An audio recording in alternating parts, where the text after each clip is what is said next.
The night Lena Carter saved a child from darkness, she caught the attention of a monster. Blood stains expensive marble. A woman's scream echoes through a mansion built on fear and fortune. Outside, sirens wail. Too late. Always too late in this part of the city.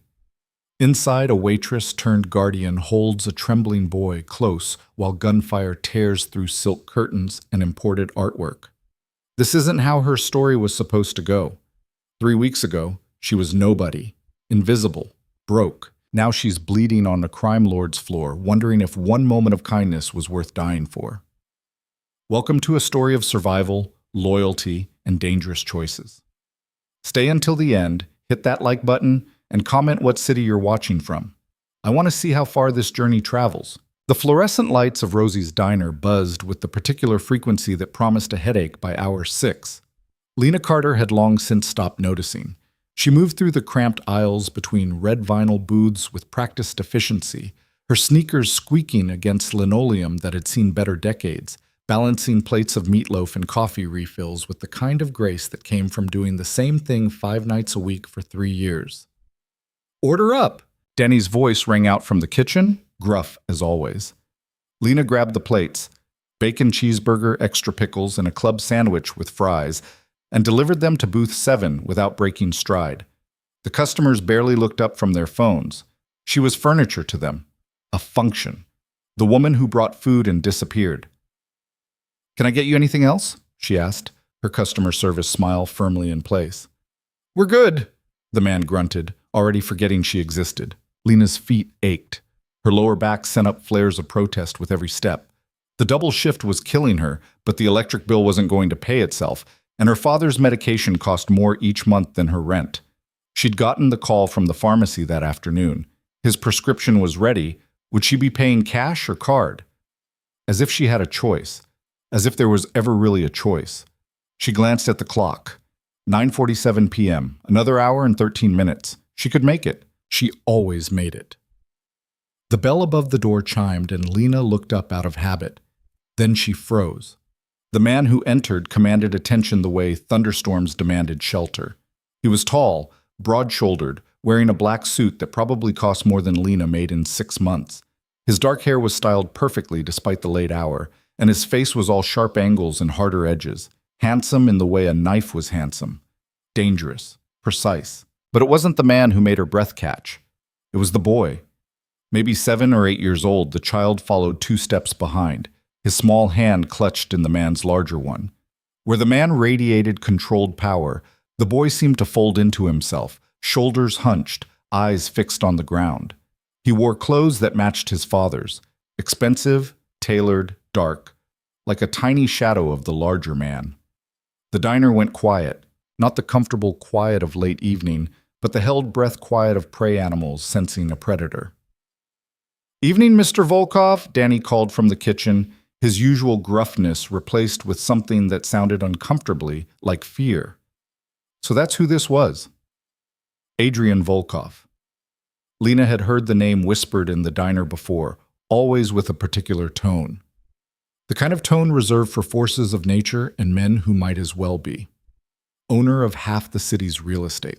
Silent partner in businesses that operated in the gray spaces where legal met not quite illegal.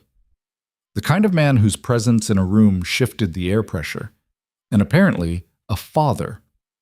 "Table for 2, Volkov said, his voice deep and accented with something Eastern European that Lena couldn't quite place. Quiet section. As if anywhere in Rosie's could be called quiet. But Lena watched as Danny practically tripped over himself to accommodate, gesturing toward the corner booth that offered the most privacy, the one they usually reserve for their most generous tippers, or apparently their most dangerous customers. Volkov moved toward the booth with the confidence of a man who knew he owned every space he occupied. The boy followed silently. It should have ended there. Lena should have stayed behind the counter, let Danny handle it, stayed invisible like she always did.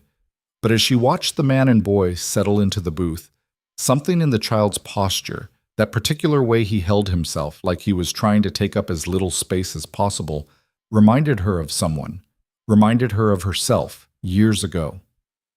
"I've got this one," she said to Danny, already grabbing 2 menus. Danny looked at her like she'd volunteered to wrestle a bear. Lena, maybe I should…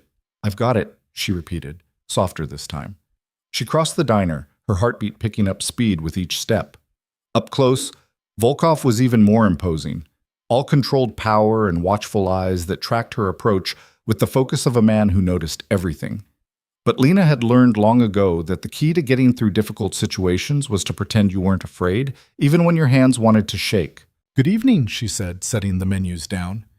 "Can I start you off with something to drink?" Volkov's eyes met hers, and for a moment, Lena felt completely exposed. Like he could see through her worn waitress uniform to every maxed-out credit card, every late-night panic about money, every private fear she'd never spoken aloud. "Coffee. Black," he said. Then looking at his son, "What would you like, Milo?" The boy didn't respond. He sat perfectly still, staring at the table, his small hands folded in his lap. "Milo," Volkov repeated, his voice carrying an edge of something not quite impatience, but close. The boy flinched. It was barely perceptible, just a slight tensing of his shoulders, but Lena saw it.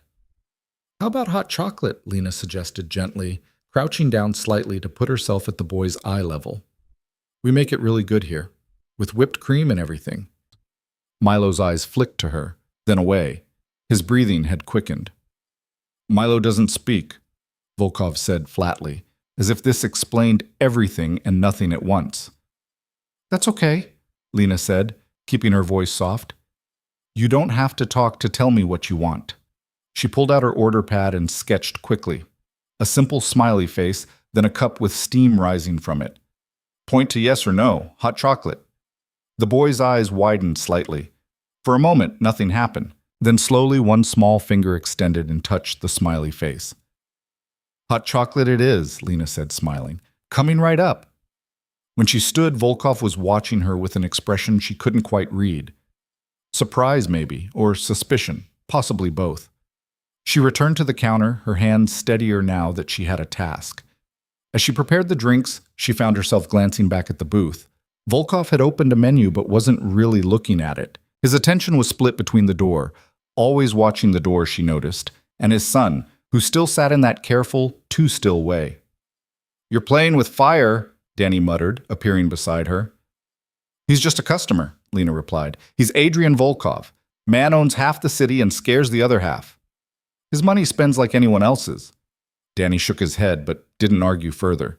He knew her well enough to recognize when her mind was made up. Lena delivered the drinks. The coffee she set in front of Volkov without comment. The hot chocolate she placed carefully in front of Milo, making sure the whipped cream was piled high and she'd added a sprinkle of cocoa powder on top. "There you go," she said. "Let it cool for a minute, okay?" The boy looked at the drink, then at her. Something shifted in his expression, still guarded, still careful, but maybe a fraction less afraid. "Are you ready to order?" Lena asked, pulling out her pad. "Steak, medium rare, whatever sides," Volkov said. "And for you?" Lena looked at Milo, then at her pad. She sketched quickly again. A hamburger, a plate of pasta, chicken fingers. Simple pictures, clear options. Milo studied them seriously, like this was the most important decision he'd make all day. His finger hovered over the pasta, then moved to the chicken fingers, then back to the pasta. "Take your time," Lena said. "He'll have the pasta," Volkov interjected. "Wait," Lena said, and the single word hung in the air like a challenge. She hadn't meant to contradict him, this man who apparently made the city bend around him, but something in Volkov's assumption, the way he answered for his son without giving the boy a chance to choose, struck a nerve. Volkov's gaze locked onto her, and the temperature seemed to drop 5 degrees. "I mean," Lena continued, gentler but no less firm, "let's see what he wants." She looked back at Milo. "It's okay to choose, whatever you want." The boy's eyes darted between his father and Lena, clearly uncertain. Then, with the courage of someone scaling a mountain, he pointed to the chicken fingers. "Chicken fingers," Lena confirmed, writing it down. "Good choice. I'll get that right in for you." As she walked away, she could feel Volkov's eyes on her back, could practically feel the weight of whatever thoughts were churning behind that controlled expression. "You got a death wish?" Danny hissed when she returned to put in the order. "I was just letting the kid pick his dinner," Lena replied. "That's not just some kid. That's Adrian Volkov's son, which makes him even more deserving of being treated like a person instead of a possession. The words came out sharper than she'd intended. Danny raised his hands in surrender and disappeared back into the kitchen, leaving Lena alone with her thoughts and the uncomfortable awareness that she'd somehow made herself visible to exactly the kind of person she should have stayed invisible to. The dinner rush had long since passed, and the diner settled into its late-night rhythm, just a handful of regulars nursing coffee and pie, the occasional driver stopping in for a quick meal. Lena checked on her other tables, refilled drinks, kept busy. But she found herself watching the corner booth, where Volkov sat with military posture and Milo gradually relaxed by microscopic degrees. The boy actually drank his hot chocolate. Small sips at first, testing, then deeper drinks, leaving a whipped cream mustache that he didn't seem to notice. He didn't touch the small toy cars his father had pulled from a pocket and placed on the table. Expensive-looking things, probably collectibles. But he did arrange them in a careful line, then rearrange them by color. When the food arrived, Lena set the plates down carefully. Volkov's steak was perfectly cooked, the sides arranged with the kind of precision Danny reserved for customers who mattered. Milo's chicken fingers came with fries and a side of honey mustard. "Can I get you anything else?" Lena asked. "We're fine," Volkov said, but his eyes were on his son, who had picked up a chicken finger and was examining it with intense focus. Lena nodded and turned to leave, but a small sound stopped her. Not words exactly, more like a whimper. She looked back. Milo had gone rigid, the chicken finger still in his hand, his breathing coming in quick, shallow gasps. His eyes had gone wide, fixed on something Lena couldn't see. "Milo." Volkov's voice was controlled but urgent. "Breathe." The boy didn't seem to hear him. His chest was moving too fast, his face going pale. Panic attack.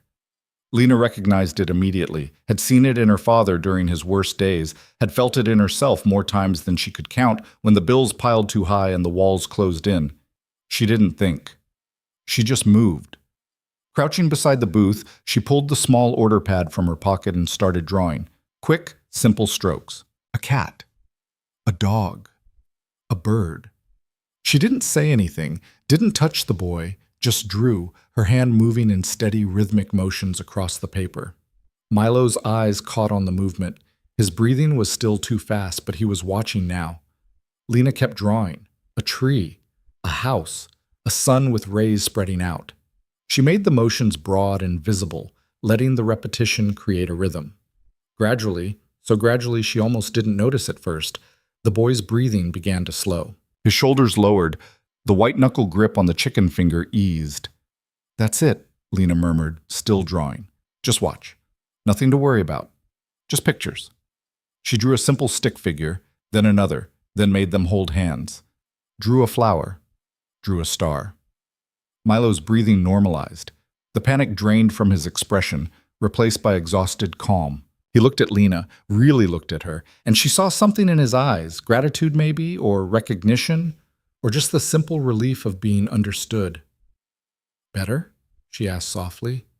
He nodded. Just barely, but definitely a nod. "Good." Lena tore the page from her pad and set it beside his plate. "You can keep that if you want." She stood, very aware that Volkov had watched the entire exchange in absolute silence. When she finally met his eyes, she couldn't read the expression there. It was too complex, too layered. But something had shifted, something had changed in the way he looked at her. "I'll be right over there if you need anything," Lena said, pointing to the counter. Volkov just nodded, but his gaze followed her as she walked away. The rest of their meal passed without incident. Milo actually ate his chicken fingers, using the drawing as a placemat. Volkov ate his steak with mechanical precision, but Lena noticed he kept glancing at his son, something almost like wonder in those hard eyes. When they finished, Volkov signaled for the check. Lena brought it over, setting it on the table without looking at the total. Volkov pulled out a money clip, actual cash, thick and crisp, and counted out bills. Lena's eyes widened when she saw how much. Enough to cover the meal 3 times over. "Keep the change," Volkov said, standing. He paused, then added, "Thank you."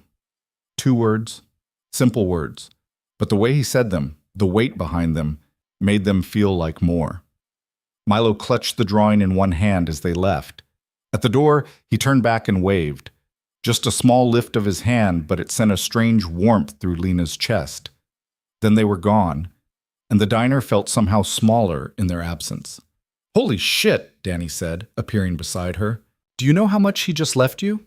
Lena looked at the bills in her hand. $200 for a $30 meal. "What the hell did you do?" Danny demanded. I helped his kid calm down. That's all." "That's all?" Danny laughed, but it sounded nervous. "Lena, Adrian Volkov doesn't notice people, doesn't remember them, and he sure as hell doesn't tip like that for anyone." "Maybe he's just generous," Lena said, but even she didn't believe it. She finished her shift in a daze, the extra cash feeling heavy in her pocket. On the bus ride home, she stared out at the city lights and tried not to think about dark eyes watching her or a small boy who couldn't speak but understood more than anyone gave him credit for. Her apartment was dark when she got home, but she could hear the TV playing softly in her father's room. She pushed the door open quietly. "Hey, Dad?" Marcus Carter looked up from his bed, his face drawn but smiling. Once he'd been strong, a construction worker who could lift twice his weight and work 14-hour days. Now, after the accident that had crushed his spine and the infections that had followed, he looked like a shadow of that man. "Hey, baby girl," he said, his voice rough. "How was work?" "Same as always," Lena lied, because what would she even say? That she'd caught the attention of a crime lord? That she'd been tipped a fortune for helping a kid through a panic attack? "How are you feeling?" "Can't complain," which meant he was in pain but didn't want to worry her. Lena sat on the edge of his bed. "I picked up your medication. The pharmacist said to take it with food." "You're a good girl, Lena. Too good for this." He gestured vaguely at the cramped apartment, the medical equipment crowding the small room. "Don't," Lena said softly. "You'd do the same for me." "I should be taking care of you, not the other way around." "We take care of each other," Lena corrected. "That's how it works." They sat in comfortable silence for a while, watching some late-night rerun neither of them really cared about. Eventually, Marcus drifted off, and Lena pulled the blanket up around his shoulders before retreating to her own room. She should have gone straight to sleep. She had the early shift tomorrow, but instead she found herself sitting on her bed counting out the tip Volkov had left. $200. She could pay the electric bill and still have enough left over for groceries that weren't just ramen and canned soup. Why had he given her so much? For being kind to his son? For not treating the boy like he was broken? Lena thought about Milo's careful stillness, his controlled panic, the way he'd finally relaxed when she gave him the simple gift of choice. Thought about Volkov's intense focus, the way he'd watched her help his son like he was witnessing something he didn't quite understand. She should forget about them. Should take the generous tip as a stroke of luck and move on with her life. But somehow, she knew it wasn't over. Somehow, she knew this was only the beginning. The next 3 days passed normally. Early shifts at the diner, helping her father with his physical therapy exercises, paying bills, trying not to think about how close they were to falling behind again. The $200 helped, but it was a temporary reprieve, not a solution. On the fourth day, the man in the expensive suit walked into the diner at 2 p.m. He was younger than Volkov, maybe mid-30s, with sharp features and sharper eyes. His suit was gray, perfectly tailored, and he moved with the controlled precision of someone used to being obeyed. He walked straight to where Lena was wiping down a table. "Lena Carter?" The fact that he knew her name sent ice down her spine. "Yes?" "I'm Viktor Sokolov. I work for Mr. Volkov." He pulled a card from his pocket and set it on the table. Heavy cardstock, embossed lettering. "Mr. Volkov would like to speak with you. Tomorrow evening, 7 p.m. A car will pick you up at this address." He set a second card down, this one with her home address printed on it. "I don't," Lena started, but Victor held up a hand. "It's not a request, Miss Carter. Though Mr. Volkov asked me to assure you that you're not in any danger. He simply wishes to discuss a business proposition." "What kind of business?" "That's between you and Mr. Volkov." Victor's expression softened slightly. "For what it's worth, this is an opportunity. I'd suggest you take it." Then he turned and left, leaving Lena staring at two cards and feeling like the ground had shifted beneath her feet. That night she barely slept. Her mind spun with possibilities, each worse than the last. What did a man like Adrian Volkov want with her? What kind of business proposition could he possibly have? "You don't have to go, her father said when she told him, worry creasing his face. "I think I do," Lena replied. "Men like that don't make offers. They make statements. Then I'm coming with you. Dad, you can barely—" She stopped herself. "I'll be fine, really." But she wasn't sure she believed it. The next evening, at exactly 7 p.m., a black Mercedes pulled up outside her apartment building. The driver was built like a tank, all muscle and silence. He opened the door for her without a word. Lena got in, her heart hammering. They drove through the city, leaving her neighborhood's familiar streets for areas she'd only seen from the bus. Tree-lined avenues, historic buildings, the kind of real estate that came with security gates and old money. Eventually, they turned onto a private drive that wound through manicured grounds until a house came into view. Except house was inadequate. This was an estate. Stone and glass and architecture that spoke of wealth so old it had forgotten to be flashy about it. Security cameras were mounted discreetly on every corner. Men in suits patrolled the grounds. The car stopped at the front entrance. The driver opened her door. "This way, Miss Carter," he said, speaking for the first time. Lena followed him up stone steps, through massive doors, into a foyer that could have swallowed her entire apartment. Marble floors, crystal chandeliers, art on the walls that was probably worth more than she'd earn in 10 lifetimes. "Mr. Volkov is waiting in his study," the driver said, gesturing to a hallway. Lena walked where directed, her footsteps echoing. The hallway was lined with more art, more expensive everything, until she reached a partially open door. "Come in," Volkov's voice called. She pushed the door open and stepped into a room that was somehow both intimidating and oddly comfortable. Floor-to-ceiling bookshelves lined 2 walls, filled with leather-bound volumes. A massive desk dominated the space, and standing beside the desk, looking out a window at the grounds beyond, was Adrian Volkov. He turned as she entered, and Lena was struck again by the sheer presence of the man. In the diner, he'd seemed contained, controlled. Here, in his own space, he was something else entirely, powerful, dangerous, absolute. "Miss Carter," he said, "thank you for coming." Did I have a choice?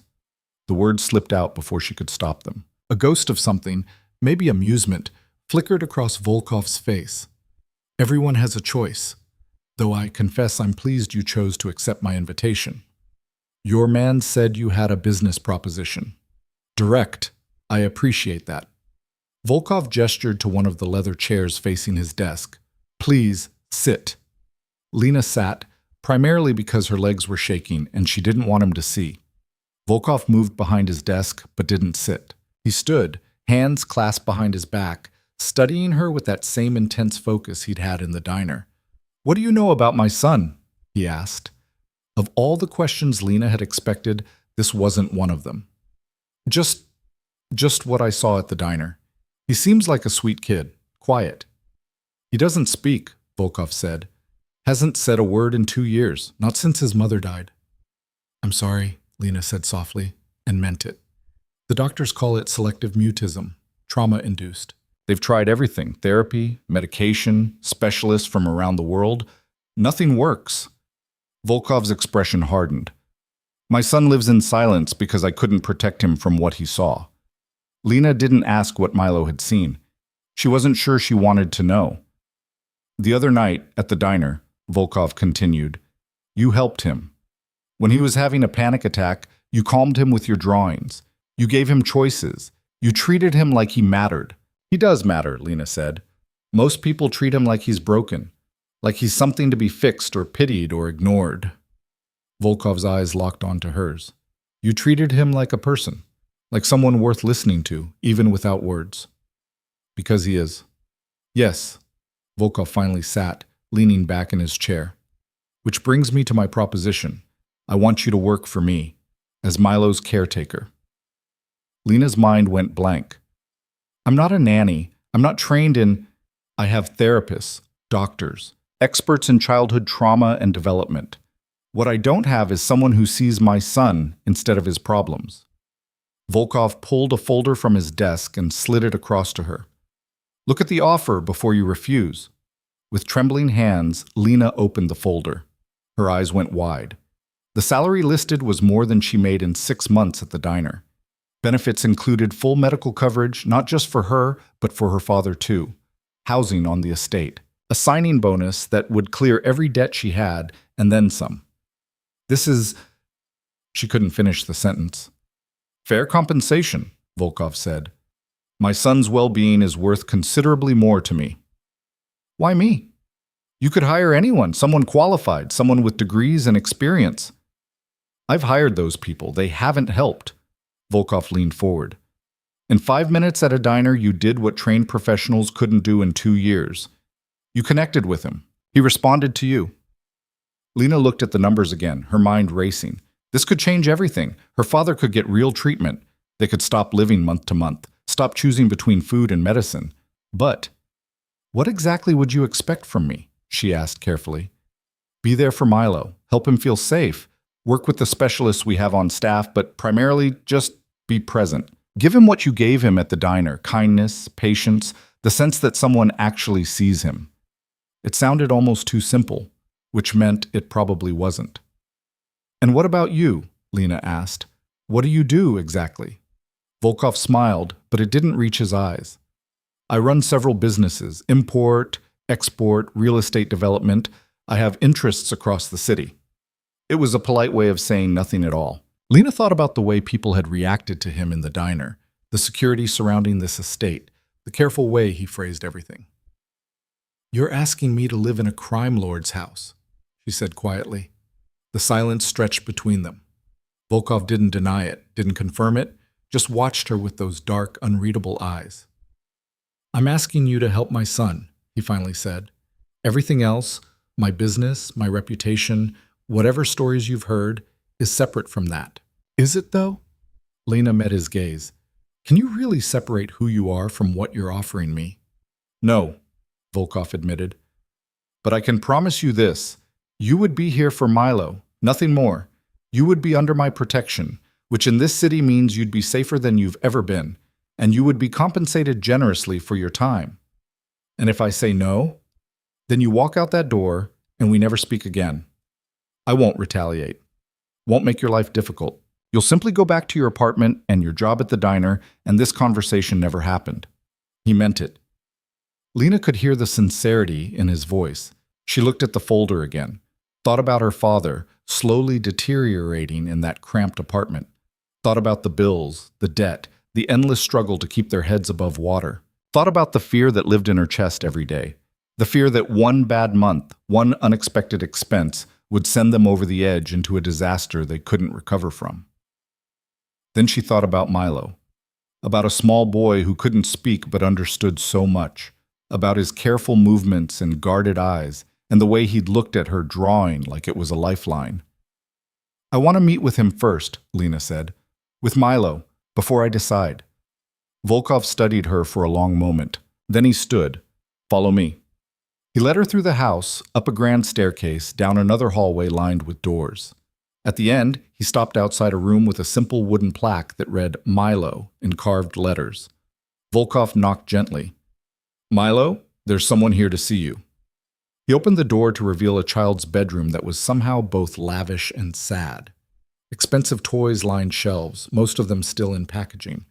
A race car bed sat in one corner, perfectly made. Educational posters decorated the walls. Everything a child could want, except for the one thing that mattered. The room felt empty despite being full. Milo sat at a small desk by the window, drawing with colored pencils. When he looked up and saw Lena, his eyes widened. Hi, Milo, Lena said softly. Remember me? From the diner? The boy nodded, setting down his pencil. I heard you like to draw, Lena continued, crossing the room slowly. Can I see what you're working on? Milo hesitated, then pushed the paper toward her. It was a picture of the diner. Surprisingly detailed for a child his age. The booths, the counter, even the fluorescent lights were sketched in. And in the corner, a stick figure holding a tray. The figure had a smile. Is that me? Lena asked, pointing. Another nod. I'm honored, she said and meant it. You're a really good artist. Milo picked up the picture and held it out to her. For me? Lena asked. Are you sure? He nodded more firmly this time, pushing it into her hands. Thank you, Lena said softly. I'll keep it somewhere safe. For the next 20 minutes, Lena sat with Milo while he drew, and she asked gentle questions he could answer with nods or shakes of his head. Did he like his room? Sort of. Did he have friends? No. Did he like stories? Yes. Did anyone read to him? Not really. Volkov watched from the doorway, silent and still. When Lena finally stood to leave, Milo reached out and touched her hand. Just briefly, just for a moment. But it was enough. In the hallway, Volkov spoke first. He doesn't do that. Doesn't initiate contact. He's lonely, Lena said. All this space, all these things, and he's lonely. I know. There was something raw in Volkov's voice. I'm trying to fix that, to give him what he needs. But I don't know how. Lena looked at this powerful, dangerous man and saw something unexpected. A father, lost and desperate, who would do anything to help his son. She thought about walking away, about the safety of her small, difficult life, about staying invisible. Then she thought about Milo's hand on hers, about his drawing, about the way he'd looked at her like she might be the answer to a question he didn't know how to ask. Okay, she heard herself say. I'll do it. Volkov's expression didn't change, but something in his posture relaxed. You're sure? No, Lena admitted, but I'm doing it anyway. When can you start? Lena thought about the diner, about Danny's gruff kindness and the regulars who barely noticed her, about her apartment and the life she'd built from necessity rather than choice. I need to give notice at my job, pack my things, make sure my father has what he needs. I can arrange care for your father, Volkov said. The best physical therapist, in-home nursing, whatever he requires. He's proud, Lena said. Let me talk to him first. Of course. Volkov pulled out his phone, typed something quickly. Victor will handle the details, moving costs, breaking your lease, anything you need. You'll start Monday. That gives you 4 days.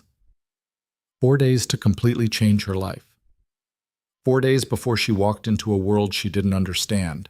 For a child who couldn't speak, and a man who terrified her. 4 days before everything she knew became something else entirely. Monday, Lena agreed. As Victor drove her home, Lena clutched Milo's drawing and tried not to think about the feeling that she'd just made either the best decision of her life or the worst. The city lights blurred past the window, familiar streets becoming unfamiliar territory, and somewhere in the back of her mind, a small voice whispered that there was no going back now. She'd been invisible for so long, safe in her invisibility. But now Adrian Volkov saw her. His son saw her. And in this city, being seen by the wrong people could be the most dangerous thing of all. The conversation with her father went worse than Lena had anticipated. Absolutely not, Marcus said, his voice stronger than it had been in months. You're not moving into that man's house. Dad, it's not like that. It's exactly like that. He struggled to sit up straighter in bed, wincing with the effort. I know who Adrian Volkov is, Lena. Everyone knows. The man is dangerous. He's offering me more money than I could make in years at the diner, Lena said, keeping her voice level. Enough to get you real treatment. Enough to stop worrying about every bill that comes in. I don't want his money. Well, I do. The words came out sharper than she intended. I'm tired, Dad. I'm tired of working doubles and still coming up short. I'm tired of watching you suffer because we can't afford better care. I'm tired of being one bad day away from losing everything. Marcus's expression softened. Baby girl, I know it's been hard. This isn't about hard I can handle. This is about drowning. Lena sat on the edge of his bed, her voice breaking. I'm drowning, and someone just threw me a rope. Maybe it's attached to a shark, but it's still a rope. And what if that shark decides to pull you under? Then at least I tried. Lena took her father's hand. I met his son, Milo. He's 8 years old and he hasn't spoken in 2 years. He's lonely and scared, and he needs someone who actually sees him as more than a problem to fix. I can help him, Dad. I know I can. At what cost? I don't know, Lena admitted, but I'm going to find out. They argued for another hour, Marcus's protests gradually weakening as exhaustion set in. Finally, when Lena explained that Volkov was arranging for in-home care, for physical therapy with actual specialists, for medications that weren't rationed based on their bank balance, her father's resistance crumbled. "You're as stubborn as your mother," he said finally, resignation in his voice. "I learned from the best," Lena replied. "Promise me something," Marcus said, gripping her hand tighter. "Promise me if it gets dangerous, if you feel unsafe even for a second, you'll leave. No job is worth your life." "I promise," Lena said, hoping it was a promise she'd be able to keep. The next 3 days passed in a blur. Lena gave her notice at the diner, Danny accepting it with a knowing look, and a gruff, "Good luck, kid." She packed her belongings, discovering that her entire life fit into 4 boxes and 2 suitcases. Victor appeared with movers who treated her shabby furniture like it was made of gold, and a team who deep cleaned the apartment before her father's new caretaker arrived. The caretaker was a woman named Helen, mid-50s with kind eyes and 30 years of nursing experience. She moved into the spare room with the efficiency of someone who'd done this 100 times before, and within hours had reorganized Marcus's medications and set up a physical therapy schedule that made Lena's previous efforts look like amateur hour. "Mr. Volkov is very thorough," Helen said, reviewing the medical charts Victor had provided. "He's already spoken with your father's doctors, arranged for consultations with specialists. This is quite comprehensive. He takes care of people he considers his," Victor had explained when he'd introduced Helen. "Your father is under our protection now. That means the best of everything." The casual way he said protection sent a chill down Lena's spine, as if her father now existed in some invisible territory marked by Volkov's influence, as if they'd all been claimed by something larger and more dangerous than they understood. Monday morning arrived too quickly. Victor picked her up at 8, the same black Mercedes waiting at the curb. Her father hugged her goodbye, holding on longer than usual. "Be smart," he whispered, "and be safe." "Always," Lena replied, trying to sound more confident than she felt. The drive to the estate took 20 minutes, but felt like crossing into another world. The security gate opened at their approach, guards nodding to Victor with the respect reserved for someone important. The grounds stretched out in manicured perfection, morning sun glinting off windows that probably cost more than most cars. "The staff entrance is this way," Victor said, leading her around the side of the main house to a door that opened into a professional kitchen that could have serviced a restaurant. A woman in her 60s looked up from where she was chopping vegetables, her sharp eyes assessing Lena in a single glance. "So you're the new girl." "Lena Carter," Lena said, extending her hand. "Margaret, I run the household." The woman's handshake was firm. "Victor says you're here for the boy." "Yes, ma'am." "Good. He needs someone." Margaret wiped her hands on her apron. "Come on, I'll show you your quarters." The quarters turned out to be a suite that was larger than Lena's entire apartment. Bedroom with an actual king-size bed, sitting area with a couch and television, bathroom with a tub deep enough to swim in. Windows overlooked the gardens where early morning light turned everything golden. "Mr. Volkov wants you comfortable," Margaret said. "You need anything? You let me know. Meals are served in the dining room, but there's always food in the kitchen if you prefer. The boy eats at 7:30, lunch at noon, dinner at 6. He's particular about schedules." "What else should I know about him?" Lena asked. Margaret's expression softened. "He's a good kid, dealt with things no child should have to see. Be patient with him. Don't push, and don't take it personally when he has bad days." "Has he had a lot of bad days?" "More than good ones lately." Margaret moved toward the door, then paused. "One more thing. Mr. Volkov's business often keeps him out late. Sometimes he doesn't come home for days. When he is here, he usually works in his study. He'll want updates on Milo's progress, but he won't hover. The boy is yours to care for as you see fit." After Margaret left, Lena unpacked her meager belongings into drawers and closets that dwarfed them. Her clothes looked pathetic hanging in the massive wardrobe, her toiletries childish arranged on the marble bathroom counter. She felt like an imposter playing dress-up in someone else's life. A knock on the door interrupted her thoughts. "Come in," she called. Milo stood in the doorway wearing pajamas covered in cartoon rockets. His dark hair stuck up at odd angles, and he clutched a stuffed elephant that had seen better days. "Hey, buddy," Lena said, crouching down to his level. "Did you come to see if I was really here?" He nodded, taking a tentative step into the room. Well, I'm really here. See? She gestured around. This is where I'll be living now. Pretty fancy, right? Milo looked around with those two old eyes, then walked over to her suitcase and pointed at something inside. Lena looked. He was pointing at his drawing from the diner, which she'd tucked carefully between layers of clothes. Of course I kept it, she said. You made it for me. It's special. The ghost of a smile touched Milo's lips. He held out his hand, and in it was another piece of paper folded small. Lena took it and unfolded it carefully. Another drawing, this one of two stick figures, one tall, one small, standing in front of a big house. Both figures were smiling. Is this us? She asked. You and me. Milo nodded. I love it, Lena said honestly. Thank you. The boy's smile grew slightly wider, and Lena felt something in her chest loosen. Maybe this would work. Maybe she really could help this child who'd been through too much. What do you say we get you some breakfast? She suggested. Then maybe you can show me around. I'm going to need a guide so I don't get lost in this huge place. Milo considered this seriously, then nodded and took her hand. The days settled into a rhythm that surprised Lena with its normalcy. Mornings started with breakfast.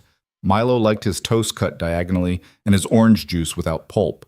Then came lessons with Dr. Sarah Chen, a child psychologist who'd been working with Milo for 6 months with limited success. You're good with him, Dr. Chen observed after the first week, watching as Lena helped Milo work through an art therapy exercise. He's more engaged than I've seen him in months. He just needs someone to listen without an agenda, Lena replied. Everyone here has an agenda. We all want him to speak again. Maybe that's the problem. Maybe he'll speak when he's ready, and pushing just makes it harder. Dr. Chen tilted her head thoughtfully. You might be right. Afternoons were for play, which Lena learned meant mostly parallel activities. Milo drawing while she read aloud. Milo building with blocks while she folded origami. He didn't want direct interaction as much as quiet companionship, someone present but not demanding. Evenings were harder. As darkness fell, Milo grew anxious, checking locks on doors and windows, startling at sudden sounds. Lena learned to warn him before turning off lights, to leave the hallway lamp on, to sit with him until he fell asleep. What happened to his mother? She asked Margaret one night after Milo had finally drifted off. Margaret's expression closed. Not my story to tell. If Mr. Volkov wants you to know, he'll tell you. But Volkov was rarely around. Lena saw him in passing, emerging from his study at odd hours, taking phone calls in rapid Russian in the garden, leaving before dawn in motorcades of black cars. When their paths did cross, he always asked the same question. How is he? Better, Lena would reply. Small improvements. Volkov would nod, something like relief flickering across his features, and then he'd be gone again, pulled back into whatever dark business occupied his time. 2 weeks in, Lena woke to find Milo standing beside her bed at 3 a.m. She sat up quickly, heart pounding. Milo, what's wrong? The boy's face was pale, his breathing rapid. Nightmare, she realized. She'd learned to recognize the signs. Come here, she said softly, pulling back the covers. Milo climbed into bed beside her, small and trembling. Lena wrapped her arms around him, humming softly, the way her own mother used to when Lena was scared. You're safe, she whispered. I've got you. Nothing's going to hurt you here. Gradually, his breathing slowed. His body relaxed against hers, and within minutes, he was asleep, one small hand clutching her sleeve. Lena stayed awake, watching him, this broken child who trusted her enough to seek comfort in the dark. The weight of that trust settled heavy in her chest. A sound in the doorway made her look up. Volkov stood there, still dressed in his suit from whatever late-night business had kept him out.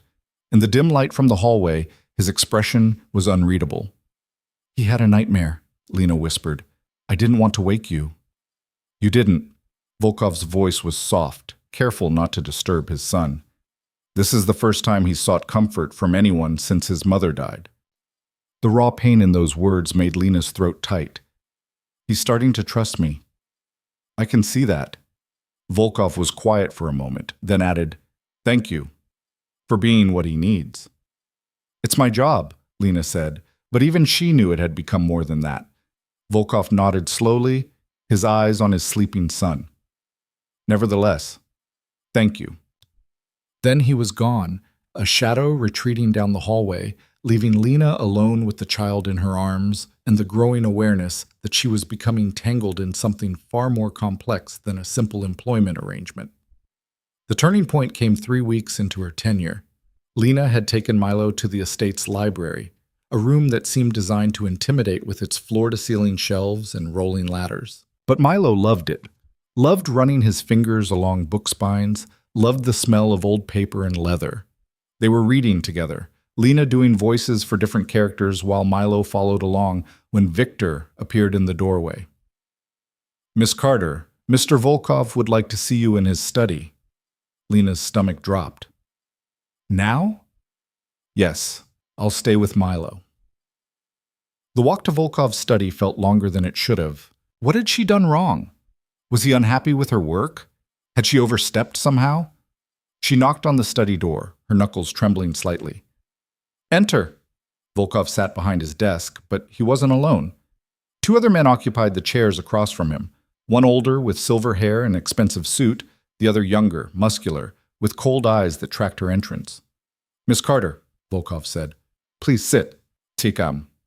Volkov. Lena sat in the remaining chair, very aware of the way all 3 men's attention focused on her. "These are my associates," Volkov continued. "Dmitry Koslov and Anton Petrov. We're discussing a business matter that concerns you." "I don't understand," Lena said carefully. "There's going to be a dinner party," Volkov explained. "Friday night. Important clients, business partners. I want Milo there." "I'm not sure that's a good idea," Lena said. "Large gatherings make him anxious, which is why you'll be there," Volkov interrupted smoothly. At his side, helping him navigate. The older man, Dmitry, leaned forward. "My granddaughter will be attending. She's close to Milo's age. It would be good for the boy to have a companion his own age." "Milo doesn't do well with new people," Lena said, trying to keep her voice professional despite the spike of anxiety. "Especially in formal settings. The last time he attended a social event was before you," Volkov said. "Things are different now. He's different, more stable. Because we've kept his environment controlled and predictable," Lena argued. "Throwing him into a dinner party with strangers could undo weeks of progress." The temperature in the room seemed to drop. The younger man, Anton, shifted in his seat, his expression darkening. "You're questioning Mr. Volkov's judgment?" he asked, his accent thick. "I'm doing my job," Lena replied, lifting her chin despite her fear, "which is looking out for Milo's well-being." "She has a point," Dmitry said unexpectedly. "The boy's comfort should be paramount." Volkov held up a hand, silencing any further discussion. His eyes locked onto Lena's, and she fought the urge to look away. "I appreciate your concern," he said carefully, "and I value your professional opinion. However, this isn't optional. There are appearances that must be maintained, relationships that need tending. Milo's presence at this dinner is necessary." The unspoken message was clear. This wasn't about what was best for Milo. This was about business, about image, about the carefully constructed world Volkov had built. "Then I'll need time to prepare him," Lena said. "Role-playing, practice scenarios, safe words he can use if he needs to leave." "You have 4 days," Volkov said. "That's not enough." "It will have to be." Volkov's tone brooked no argument. "Victor will provide you with a list of attendees, photos if available. Prepare him however you see fit. But he will be at that dinner." Lena stood, recognizing a dismissal when she heard one. "Fine. But if this goes badly, don't say I didn't warn you." She walked out before anyone could respond, her hands shaking with anger and fear. The 4 days were intensive. Lena created flashcards with photos of the attendees, practiced polite greetings, taught Milo hand signals for "I need a break" and "I want to leave." They role-played conversation scenarios, practiced sitting still through a meal, worked on breathing exercises for when anxiety threatened to overwhelm. Dr. Chen helped, providing strategies and support. "You're doing everything right," she assured Lena. "But be prepared for this to be difficult. Events like this can be triggering." "You shouldn't have to do this," Lena said. "No," Dr. Chen agreed. "But in Adrian Volkov's world, should and must are different things." Friday arrived too quickly. Margaret appeared in Lena's room at 4 with a garment bag. "Mr. Volkov wants you dressed appropriately," she said, hanging the bag in the closet. Inside was a dress that made Lena's breath catch. Deep blue silk, elegant without being flashy, with a neckline that was modest but flattering. Shoes that actually fit. Jewelry that was simple but clearly expensive. "I can't wear this," Lena said. "You can and will," Margaret replied firmly. "You represent this household tonight. Act accordingly." At 6, Lena stood in front of the mirror, barely recognizing herself. The dress transformed her from invisible waitress to someone who might actually belong in Volkov's world. Her hair, which she'd tried to style, fell in soft waves. The makeup she'd applied with shaking hands made her eyes look larger, her cheekbones more pronounced. "You look pretty," a small voice said. Lena spun to find Milo in the doorway, wearing a tiny suit that made him look heartbreakingly grown up, but his eyes were wide with anxiety, his hands already fidgeting. "Thank you," Lena said, crouching down to his level. "You look very handsome, but hey, remember what we talked about? If this gets too hard, we have our signals. And I'll be right beside you the whole time, okay?" Milo nodded, but she could see his fear. "We've got this," Lena said, trying to sound confident. "We're a team, remember? You and me." The boy took her hand, holding on tight. The dinner was held in the estate's formal dining room, a space Lena had only glimpsed in passing. Now, transformed for the evening, it looked like something from a movie. Crystal chandeliers, tables set with china that probably cost more than her car, flowers arranged with architectural precision. Guests began arriving at 7. Lena recognized them from her flashcards: business associates, political figures, people who moved through the world with the confidence of those who'd never worried about money or power. They greeted Volkov with varying degrees of deference, their eyes sliding past Lena and Milo as if they were furniture. Until Dmitri arrived with his granddaughter. "Ah, the boy!" Dmitri boomed, his voice too loud for the space. "And this must be the famous caretaker I've heard about." "Lena Carter," Lena said, shaking his offered hand. "This is my granddaughter, Sophia." Dmitri gestured to the girl beside him, maybe 9 years old, with carefully curled blonde hair and a dress that looked uncomfortable. Sophia looked at Milo with barely concealed disdain. "He doesn't talk?" "Sophia," Dmitri warned. "It's true, though. Grandfather said he's mute or something." Lena felt Milo's hand tighten in hers, felt his body go rigid. "Milo communicates just fine," she said firmly. "He just chooses different ways to do it." "That's weird," Sophia said flatly. "That's enough," Dmitri said, but his tone was indulgent, not corrective. Volkov appeared at Lena's elbow, his presence a dark comfort. "Perhaps the children would like to sit together," he suggested, though his eyes promised consequences if Dmitri's granddaughter continued her rudeness. Dinner was torture. Lena sat beside Milo at the long table, hyper-aware of every movement, every sound. The boy ate mechanically, his breathing too fast, his eyes too wide. Around them, conversation flowed in English and Russian, deals being made over roasted lamb and wine that cost more than Lena's monthly salary at the diner. Sophia, seated across from them, kept staring at Milo with cruel curiosity. "Can you even understand what people say?" she asked at one point. "Or are you stupid too?" "Sophia!" Dmitri's voice finally carried real warning, but the damage was done. Milo's face had gone white, his breathing rapid and shallow. Lena recognized the signs immediately. She leaned close to him, whispered, "Do you need to leave?" Milo gave their signal. 3 quick taps on her hand. "Excuse us," Lena said, standing and helping Milo from his chair. "The boy is fine," Dmitri said. "Children need to learn resilience." "The boy needs air," Lena said firmly, meeting Volkov's eyes across the table. "We'll be back." She didn't wait for permission, just guided Milo out of the dining room, through the house to the garden. Outside, the night air was cool and clean, free from the oppressive weight of that room. Milo's breathing was coming in gasps now, full panic setting in. Lena knelt in front of him, taking his hands. "Look at me," she said softly. "Just at me. Nothing else matters. Breathe with me. In through your nose." She demonstrated, exaggerating the motion. Milo tried to follow, his breath hitching. "That's it. Out through your mouth, like you're blowing out birthday candles." They practiced together, Lena's voice a steady anchor, until gradually Milo's breathing normalized. Tears streaked his face, and Lena gently wiped them away. "You did so good in there," she said. So brave. I'm proud of you. Milo shook his head, clearly disagreeing. I am, Lena insisted. You tried something scary because your dad needed you to. That's courage. The fact that it was hard doesn't make it any less brave. Footsteps on the garden path made them both look up. Volkov approached, having abandoned his own dinner party. I'm sorry, Lena said before he could speak. I know this looks bad. You did the right thing, Volkov said, surprising her. He knelt beside Milo, his expression softer than she'd ever seen it. I'm sorry, my son. I shouldn't have put you through that. I was wrong. Milo looked at his father with something like shock, as if apologies were rare in their world. That little girl was cruel, Volkov continued, and I should have intervened sooner. He looked at Lena. Thank you for protecting him when I failed to. It's not failure, Lena said. You were managing a dozen different conversations, a dozen different relationships. You can't be everywhere at once.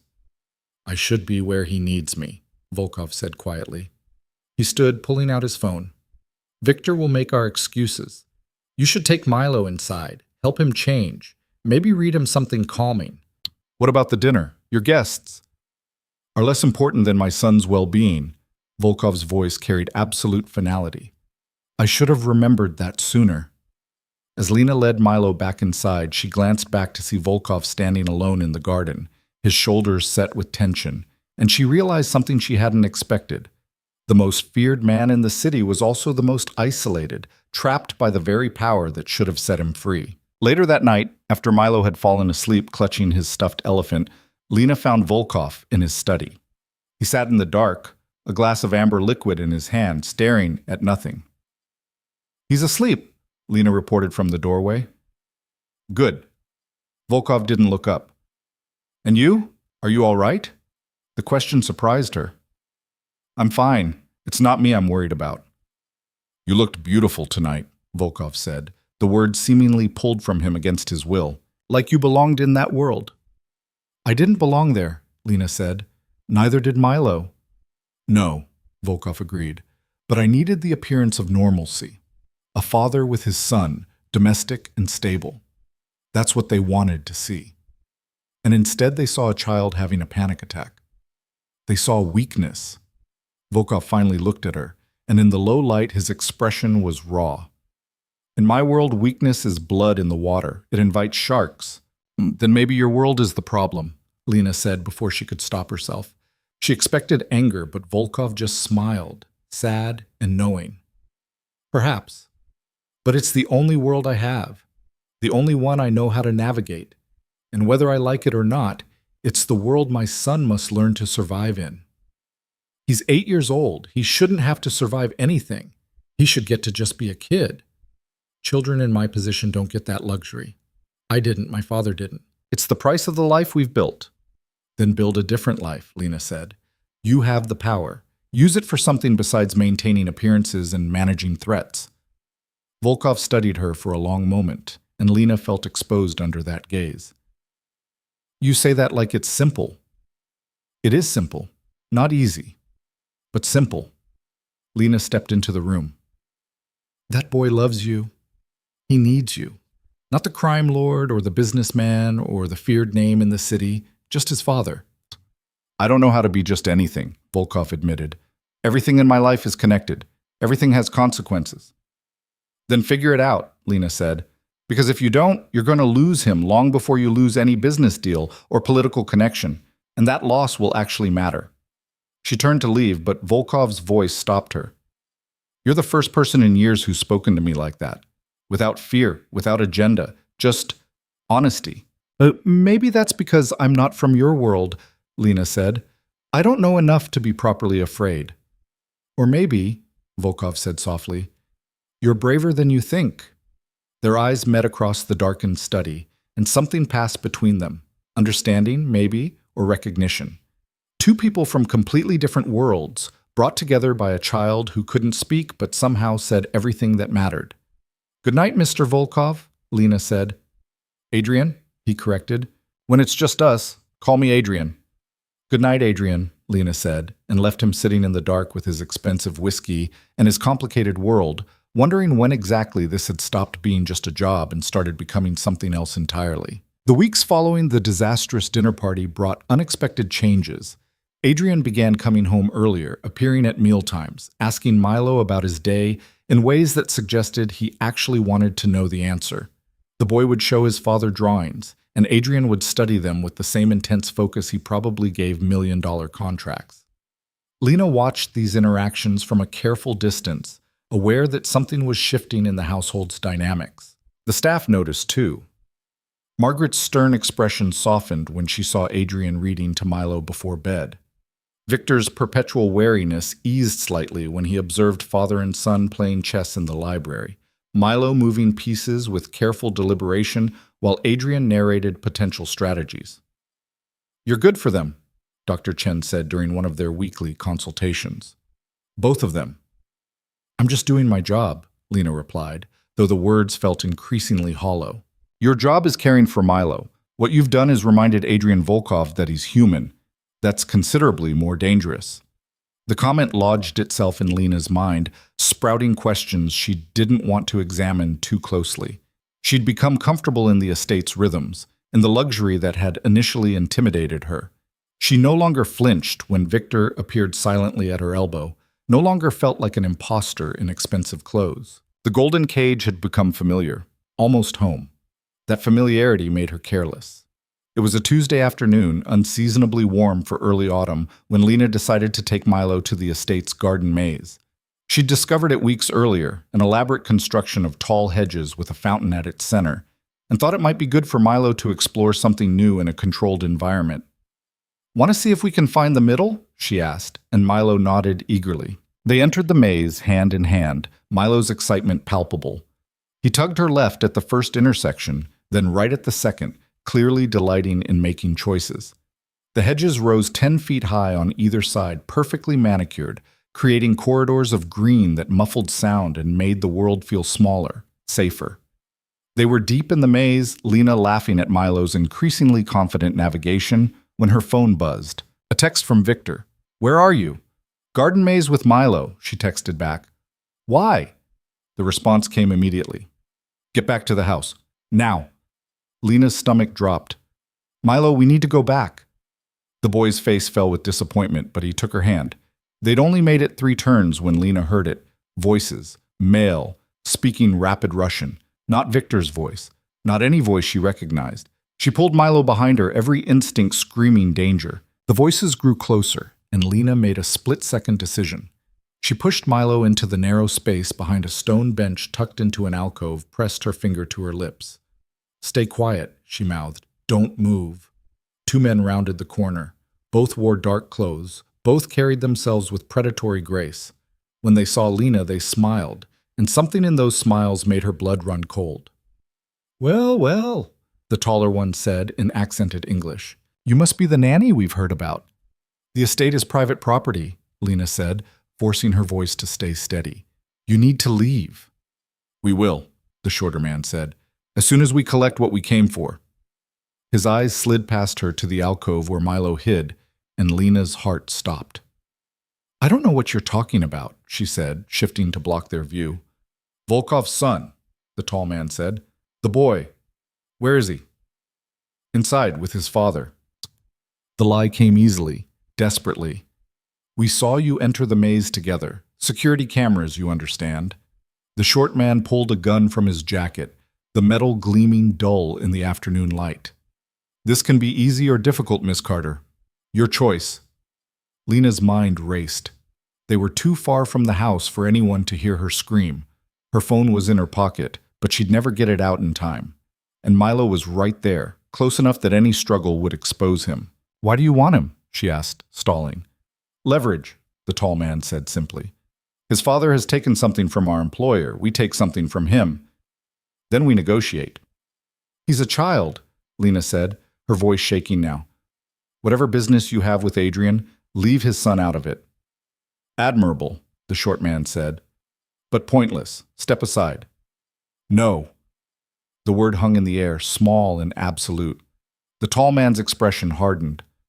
"You're brave," he said, "or stupid. Either way, you're in our way." He moved forward, and Lena did the only thing she could think of. She screamed, loud and long, hoping someone, anyone would hear. The short man cursed, lunging for her. Lena dodged, knocking over the stone bench with a crash, still screaming. She saw Milo's terrified face in the alcove, saw the boy's mouth open in a silent echo of her cry. A hand caught her hair, yanking her backward. Lena kept screaming, kept fighting, clawing at the man's arms. She heard shouts in the distance, running footsteps, but they seemed impossibly far away. "Stubborn," the tall man growled, pulling out his own weapon. "Fine. We do this the hard way." He aimed past Lena directly at Milo's hiding spot. Time seemed to slow. Lena saw the finger tightening on the trigger, saw Milo's frozen terror, and she moved without thinking. She threw herself sideways, directly into the line of fire. The impact hit her shoulder, spinning her around. Pain exploded through her body, white-hot and consuming. She hit the ground hard, her vision swimming. Through the haze she heard gunfire, real gunfire, multiple weapons. Heard shouting in Russian, orders barked with military precision. Saw black-suited figures swarming the maze, saw the two intruders go down under a hail of bullets.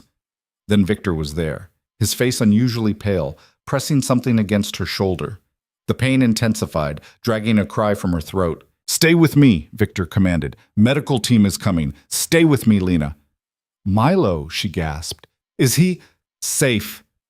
"You kept him safe." Victor's hands were steady despite the blood.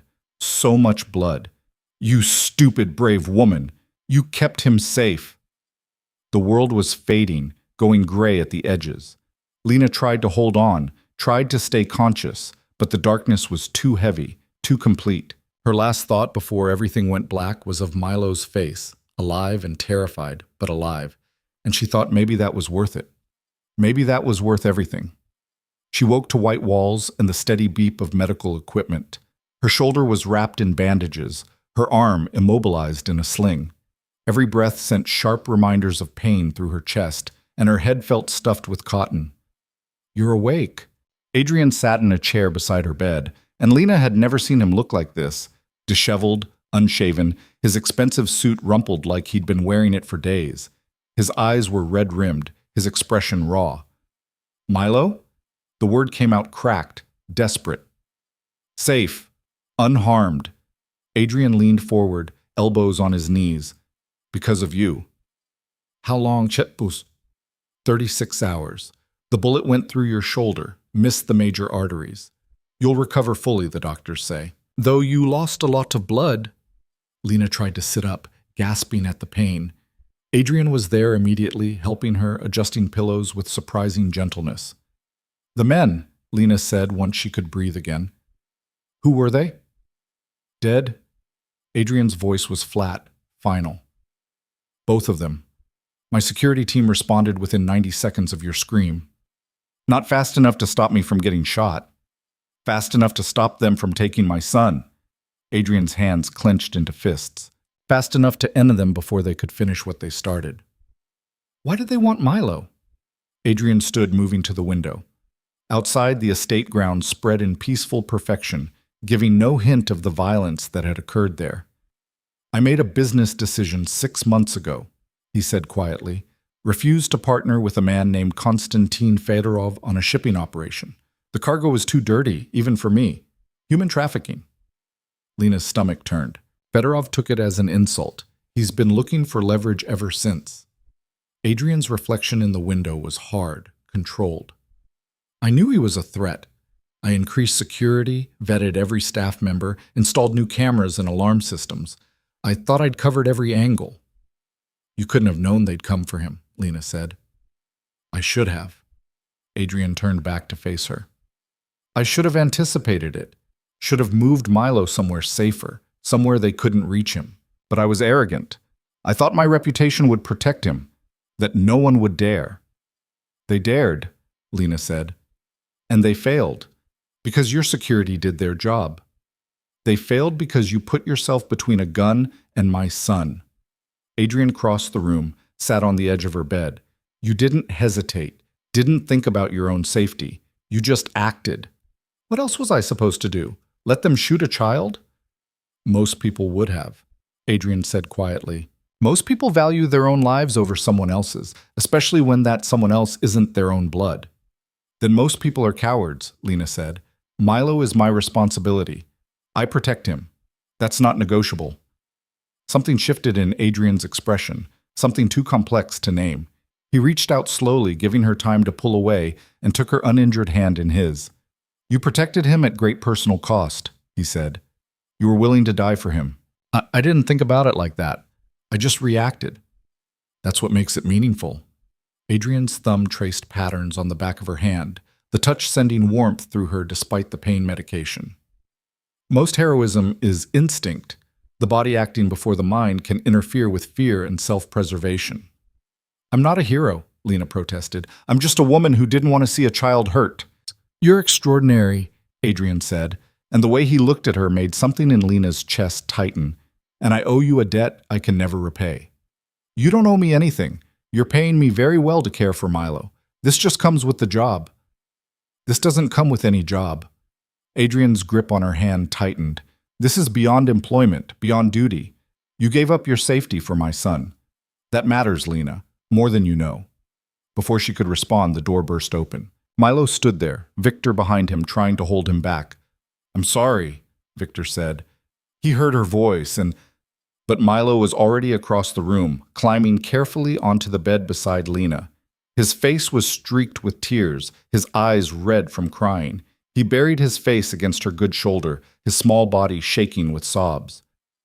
Hey, buddy, Lena whispered, wrapping her good arm around him. I'm okay. See? Just a little banged up. Milo pulled back enough to look at her bandages, his expression devastated. He touched the edge of the sling gently, then looked at her face with a question in his eyes. Does it hurt? Yeah, a little, Lena admitted. But I'll heal. I promise. Milo shook his head violently, tears flowing faster. He pressed his hand to his chest, then pointed at her shoulder, then back to his chest. The message was clear. This was his fault. She was hurt because of him. No, Lena said firmly. This is not your fault. None of this is your fault. Bad men did a bad thing, and I made a choice to keep you safe. That's on them and on me, not you, never you. But Milo was inconsolable, crying in a way that broke something in Lena's heart. She held him as best she could with one arm, murmuring reassurances, while Adrian watched with an expression caught between grief and something darker. Victor, Adrian said quietly, find out everything about Fedorov's operation. Every business, every associate, every property. I want to complete accounting by midnight. Already done, Victor replied. Waiting on your desk. Good.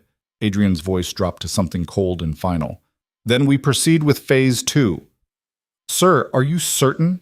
The council recommended patient, strategic. The council can recommend whatever they want. This is personal now. Adrian's eyes never left his son. They came into my home. They threatened my child. They hurt someone under my protection. There will be consequences. The quiet fury in his voice sent chills down Lena's spine. This was the man people whispered about, the one who'd built an empire through calculated violence, not the father who read bedtime stories or the businessman in expensive suits, but something primal and dangerous. What are you going to do? Lena asked. Adrian looked at her, and in his eyes she saw the answer.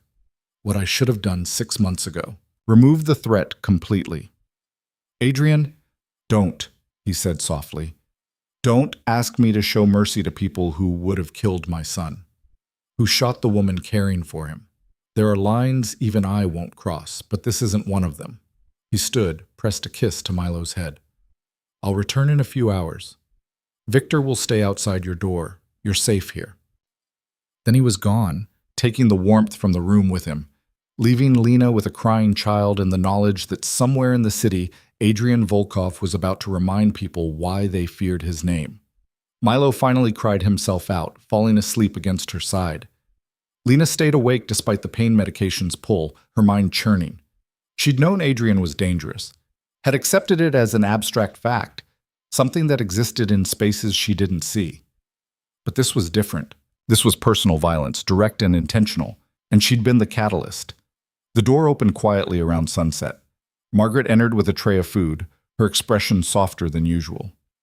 You need to eat, she said, setting the tray on the bedside table. Build your strength back. I'm not hungry, Lena said. Eat anyway. Margaret adjusted Milo's position so he'd sleep more comfortably. The boy hasn't left this room in 2 days. Refused to eat, refused to sleep. Victor finally carried him out for a bath, but he fought the whole way. He thinks this is his fault, Lena said. It's not. It's Konstantin Fedorov's fault, and Mr. Volkov is making sure that debt is paid. Margaret met her eyes. You don't approve. I don't know what I approve of anymore, Lena admitted. I knew what Adrian was when I took this job, but knowing and seeing are different things. He's doing what any father would do, protecting his child. Most fathers call the police. Most fathers aren't Adrian Volkov. Margaret poured water into a glass, held it for Lena to drink. In his world, the police are bought and sold like any other commodity. Justice is something you make yourself. That doesn't make it right. No, Margaret agreed, but it makes it necessary. You think those men would face real consequences through official channels? Men like Fedorov own judges, own prosecutors. The system can't touch them, so men like Mr. Volkov become their own system. An eye for an eye, Lena said. A life for a life, Margaret corrected. They came for his son. He's coming for everything they have. Lena wanted to argue, wanted to cling to the moral high ground, but she remembered the cold efficiency in those intruders' eyes, the casual way they'd aimed guns at a child. Remembered the feel of the bullet tearing through her shoulder, the certainty that they would have killed both her and Milo without hesitation. Maybe Margaret was right. Maybe in this world, there was no other kind of justice. Adrian returned near midnight. Lena was awake, had been awake for hours, watching Milo sleep and trying to reconcile the peaceful child beside her with the violence done in his name. It's finished, Adrian said from the doorway. He looked exhausted but satisfied, like a man who'd completed necessary but unpleasant business. What did you do? Lena asked. Fedorov's shipping operation no longer exists. His warehouses are ashes. His accounts are frozen and being seized by authorities who suddenly found their courage. His associates are either in custody or running for borders they'll never reach. Adrian crossed to the bed, looked down at his sleeping son. And Fedorov himself is having a very educational conversation with some people he's wronged over the years. You're going to kill him, Lena said. Not a question.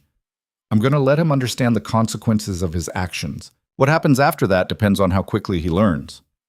Adrian sat in the chair he'd occupied earlier, the exhaustion more visible now. Does that horrify you? Yes, Lena said honestly.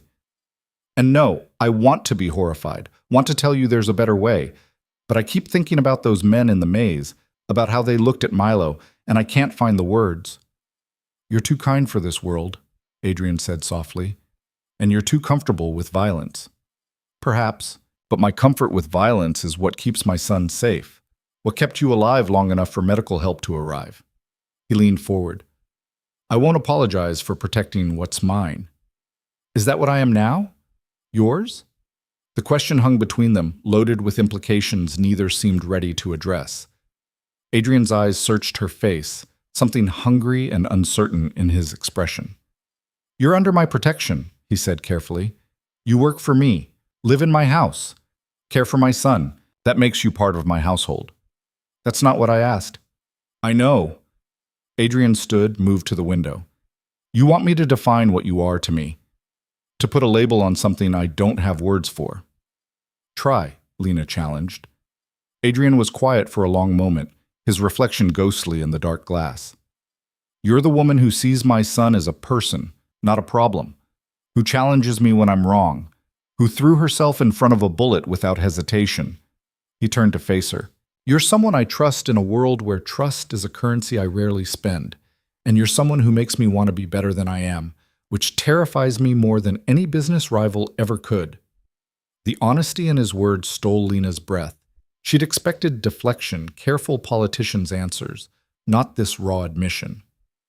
I'm still just a waitress from the wrong side of the city, she said, playing dress-up in a world I don't understand. You're not playing at anything. You belong here more than half the people who were born to it.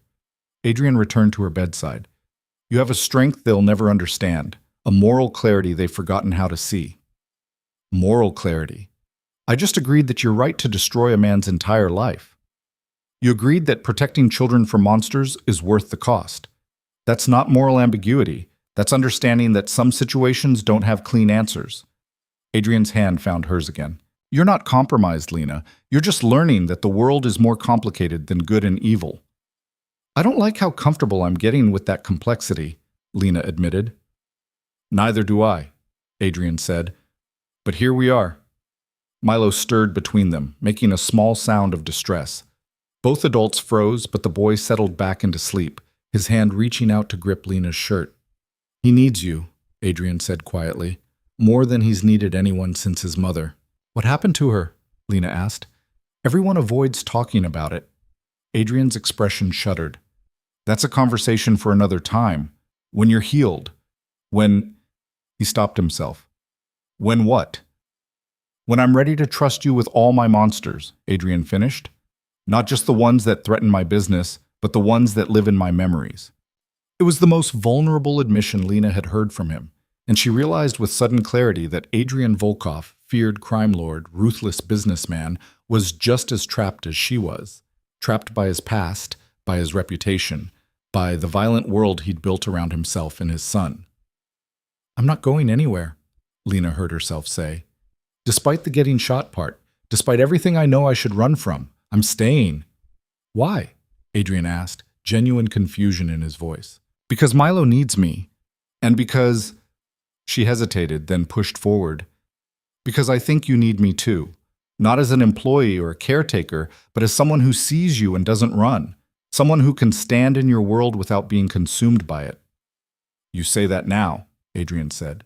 But you don't know everything yet. Don't know all the things I've done, all the choices I've made. Then tell me, Lena challenged. Stop hiding behind vague warnings and show me the truth. Let me decide if I can handle it.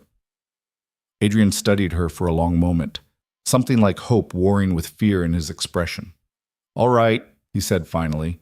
When you're healed, when you're strong enough, I'll tell you everything. About Milo's mother, about the life I built before he was born, about the man I was, and the man I'm trying to become. That's all I'm asking, Lena said. You might regret it, Adrian warned. Maybe, but at least I'll know what I'm choosing. He nodded slowly, then leaned down and pressed a kiss to her forehead. The gesture was tender, almost reverent, and it sent warmth flooding through Lena's chest. Rest, he said. Heal. And when you're ready, we'll have that conversation. He left then, closing the door softly behind him, and Lena was alone with the sleeping child and her own tumultuous thoughts. She'd been shot, had seen men killed, had watched Adrian Volkov unleash calculated destruction on his enemies, and somehow, impossibly, she'd meant what she said. She wasn't running. She was staying in this beautiful, dangerous cage, choosing complexity over simplicity, choosing to see what came next in this strange new life she'd stumbled into. And if that made her foolish or brave or some combination of both, she'd figure it out as she went. Milo shifted again, burrowing closer, and Lena wrapped her good arm around him. Whatever came next, whatever truths Adrian revealed, whatever violence still lurked in the shadows, she'd face it for this child who'd claimed a piece of her heart.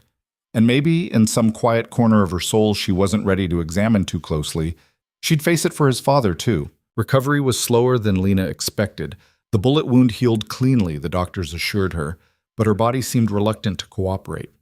Physical therapy sessions left her trembling and exhausted, her shoulder protesting every movement. Milo attended every session, sitting quietly in the corner with his sketch pad, drawing elaborate scenes of knights and dragons while she worked through painful exercises. You're pushing too hard, the therapist said during week 2. Your body needs time. I don't have time, Lena replied, gritting her teeth through another rotation. Milo needs me functional, not lying in bed.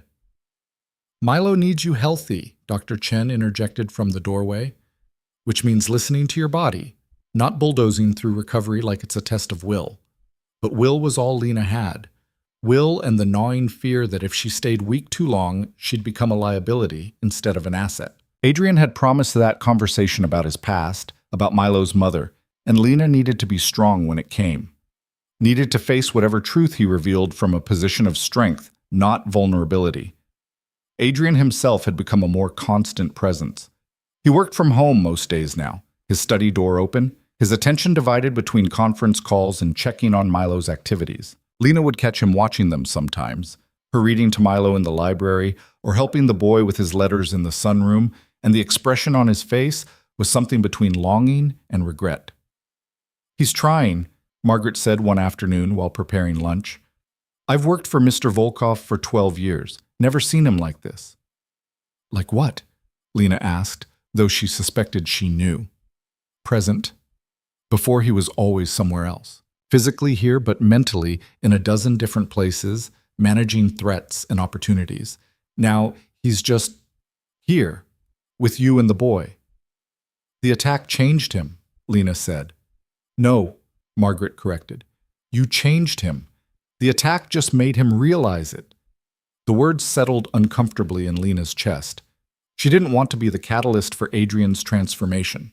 Didn't want the responsibility of being someone's reason to change. People had to change for themselves, she believed, or the change wouldn't stick. But watching Adrian with Milo, patient where he'd once been distracted, gentle where he'd been distant, she couldn't deny that something had shifted. The man who'd seemed carved from stone was developing fault lines, places where warmth could seep through. 3 weeks after the attack, Adrian found Lena in the library. She was attempting to reach a book on the top shelf, her injured arm not quite cooperative. He appeared beside her without sound, retrieved the book effortlessly. "Thank you," Lena said, accepting it. "You're still favoring that shoulder," Adrian observed. "It's getting better, but not healed." He gestured to the leather chairs by the window. "Sit with me. It's time we had that conversation." Lena's heart rate kicked up. "Now?" "You're strong enough, and I've put it off as long as I can justify."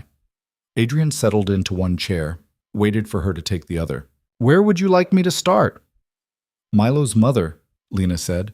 "What happened to her?" Adrian's expression closed briefly, then with visible effort, he relaxed. "Her name was Irina. We met 15 years ago when I was building my first legitimate business holdings. She was working as a translator, helping me navigate deals with international partners." "You loved her," Lena said. It wasn't a question. "I thought I did. Looking back, I think I loved the idea of her. The possibility of a normal life, a family, something beyond the violence I'd grown up in." Adrian's hands rested on the chair arms, his knuckles white. "We married quickly, too quickly. I didn't see the cracks until Milo was born." "What cracks?" "Irina wanted a different man than I was. She wanted the businessman, the entrepreneur, the respectable facade. She didn't want to acknowledge where the money came from, what I had to do to maintain our position." Adrian's voice went flat. "And she especially didn't want to acknowledge the dangers that came with my name." Lena waited, sensing there was more. "When Milo was 6, a rival organization decided to send a message. They staged a home invasion. Nothing sophisticated, just 3 men with guns looking to terrorize my family while I was out of the country." Adrian's jaw clenched. Irina and Milo were having dinner. The men came through the kitchen entrance, overpowered the staff. "Adrian," Lena said softly, seeing the pain etched in every line of his face. "Irina tried to protect him. She stood between them and Milo, just like you did in the maze. But she wasn't lucky. They shot her twice before my security team could respond." His voice cracked. "Milo watched his mother die on our kitchen floor, watched her bleed out while trying to tell him she loved him, and he hasn't spoken since." The horror of it crashed over Lena. A 6-year-old child watching his mother murdered in front of him. No wonder Milo lived in silence. No wonder he flinched at sudden movements and checked locks compulsively. "The men?" she asked. "Dead within 48 hours. Along with everyone in their organization, everyone who'd given the order, everyone who'd known about the attack and done nothing to stop it." Adrian's eyes were distant, seeing something Lena couldn't. "I burned their world to ash, left nothing standing, and it didn't bring her back, didn't heal my son, just created more bodies, more violence, more reasons for the next rival to try their luck." "You can't blame yourself for what they did," Lena said. "Can't I? I knew the risks, knew what my life exposed them to, but I kept both feet in that world anyway, told myself I could protect them through force and reputation." Adrian finally looked at her. "I failed. My arrogance got Irina killed and broke my son. That's not something I can forgive myself for." "Is that why you almost didn't let Milo attend the dinner party? Why you work from home now?" "I'm trying to do better. To be present instead of just proximate.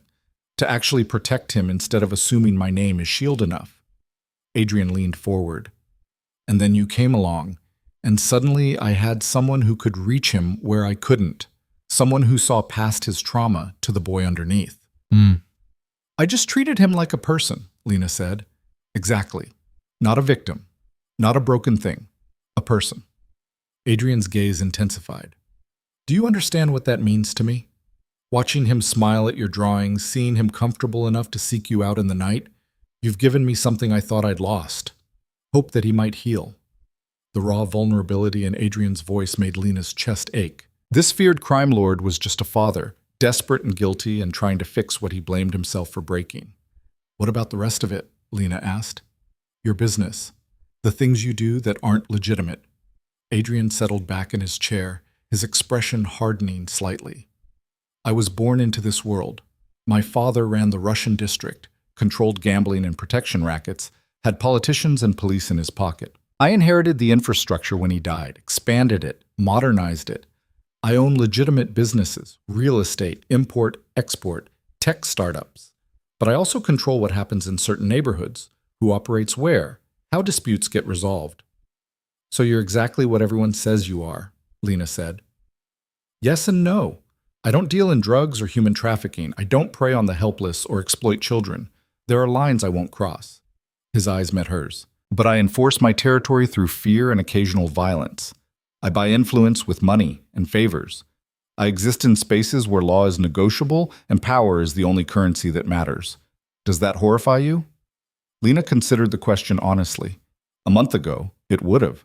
A month ago, she'd existed in a simpler world where right and wrong had clearer boundaries. But she'd seen Adrian with Milo, had witnessed his grief and guilt, had watched him destroy Fedorov's organization to protect his son. The man was more complicated than simple labels allowed. It should, she admitted. But I keep thinking about those men in the maze, about Fedorov and what he was willing to do to a child for leverage. And I realize your world isn't black and white. It's 1,000 shades of gray, and you're trying to navigate it while keeping Milo safe. That's a generous interpretation, Adrian said. Maybe. Or maybe I'm just seeing you clearly for the first time. Not the reputation, not the fear, just you. A man trying to protect his son in the only way he knows how. Adrian stood abruptly, moved to the window. I don't deserve your understanding. Don't deserve the way you look at me, like I'm something better than I am. You don't get to decide what you deserve, Lena said, standing, despite her protesting shoulder. I'm not some naive girl who thinks you're secretly good underneath all the violence. I know exactly what you are. But I also know you read to your son every night now, that you've rearranged your entire schedule to be home for dinner, that you held my hand while I recovered and looked at me like I mattered. You do matter, Adrian said roughly, turning to face her. That's the problem. You matter too much. They stared at each other across the library, something electric charging the air between them. Lena's heart hammered against her ribs, and she knew they were standing on a precipice. One more step, and everything would change. Adrian! The library door burst open. Victor stood there, his expression urgent. Sir, we have a problem. Adrian's transformation was instant, from vulnerable man to controlled strategist. What kind of problem? Fedorov's brother. He's just landed at the private airfield. Brought a small army with him. Victor's jaw was tight. He's demanding a meeting, tonight. Let him demand, Adrian said coldly. I'm not negotiating with terrorists. He has leverage, sir. He's taken 3 of our supply chain managers. Says he'll execute one every hour until you meet with him. The temperature in the room dropped. Adrian's expression went completely blank, and Lena recognized it now. The mask he wore when about to do something terrible. Where does he want to meet? Adrian asked. The old Riverside warehouse, neutral ground. He's allowing you to bring Victor and 2 others. No more. It's a trap, Lena said. Everyone looked at her. It's obviously a trap. He wants revenge for what you did to his brother. This is him drawing you out. Of course it's a trap, Adrian agreed. But I can't leave my people to die. And if I don't go, Fedorov will escalate. Start targeting families, civilians. He'll make this city bleed until I face him. Then bring overwhelming force, Lena argued. Don't play by his rules. If I break the terms, the hostages die immediately, and Fedorov will have the moral high ground. I'll look like the aggressor who got his own people killed. Adrian moved toward the door. I have to go. Victor, assemble a team. Standard protection detail. I'm coming with you, Lena said. Both men turned to stare at her. Absolutely not, Adrian said flatly. You said you could bring Victor and 2 others. Take me as one of the 2.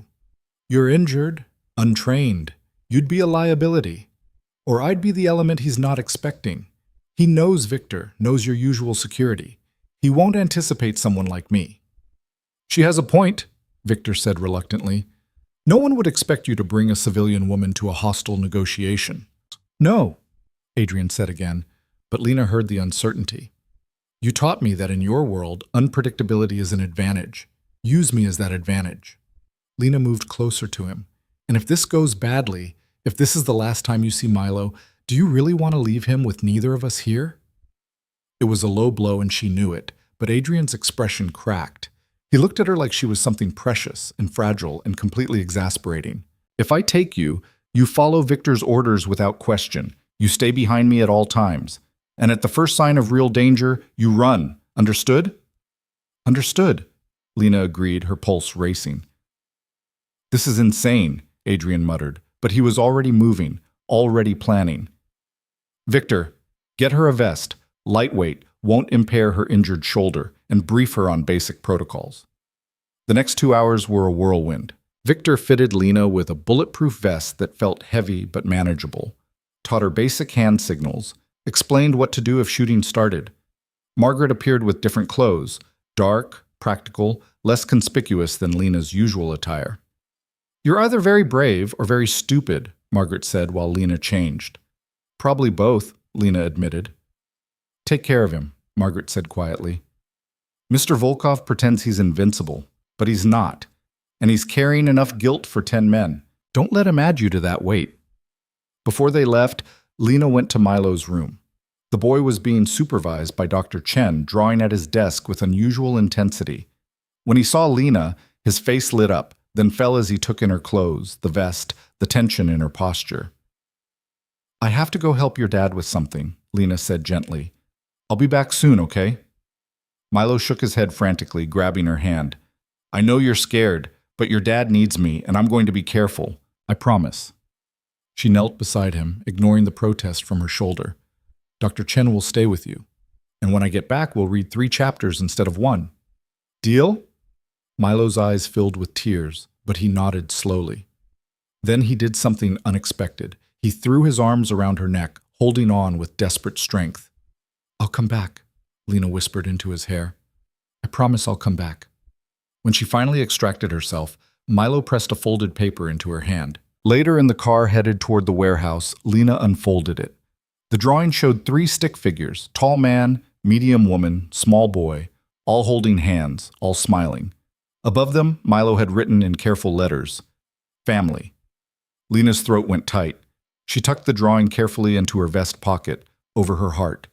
The riverside warehouse loomed against the night sky, all broken windows and rusting metal. It sat in an industrial wasteland where nobody asked questions about gunshots or screaming. Victor parked the car 3 blocks away, and they approached on foot. Adrian in front, Victor at his left, Lena at his right, and 2 security personnel flanking them. Remember, Victor said quietly to Lena, behind the boss, always.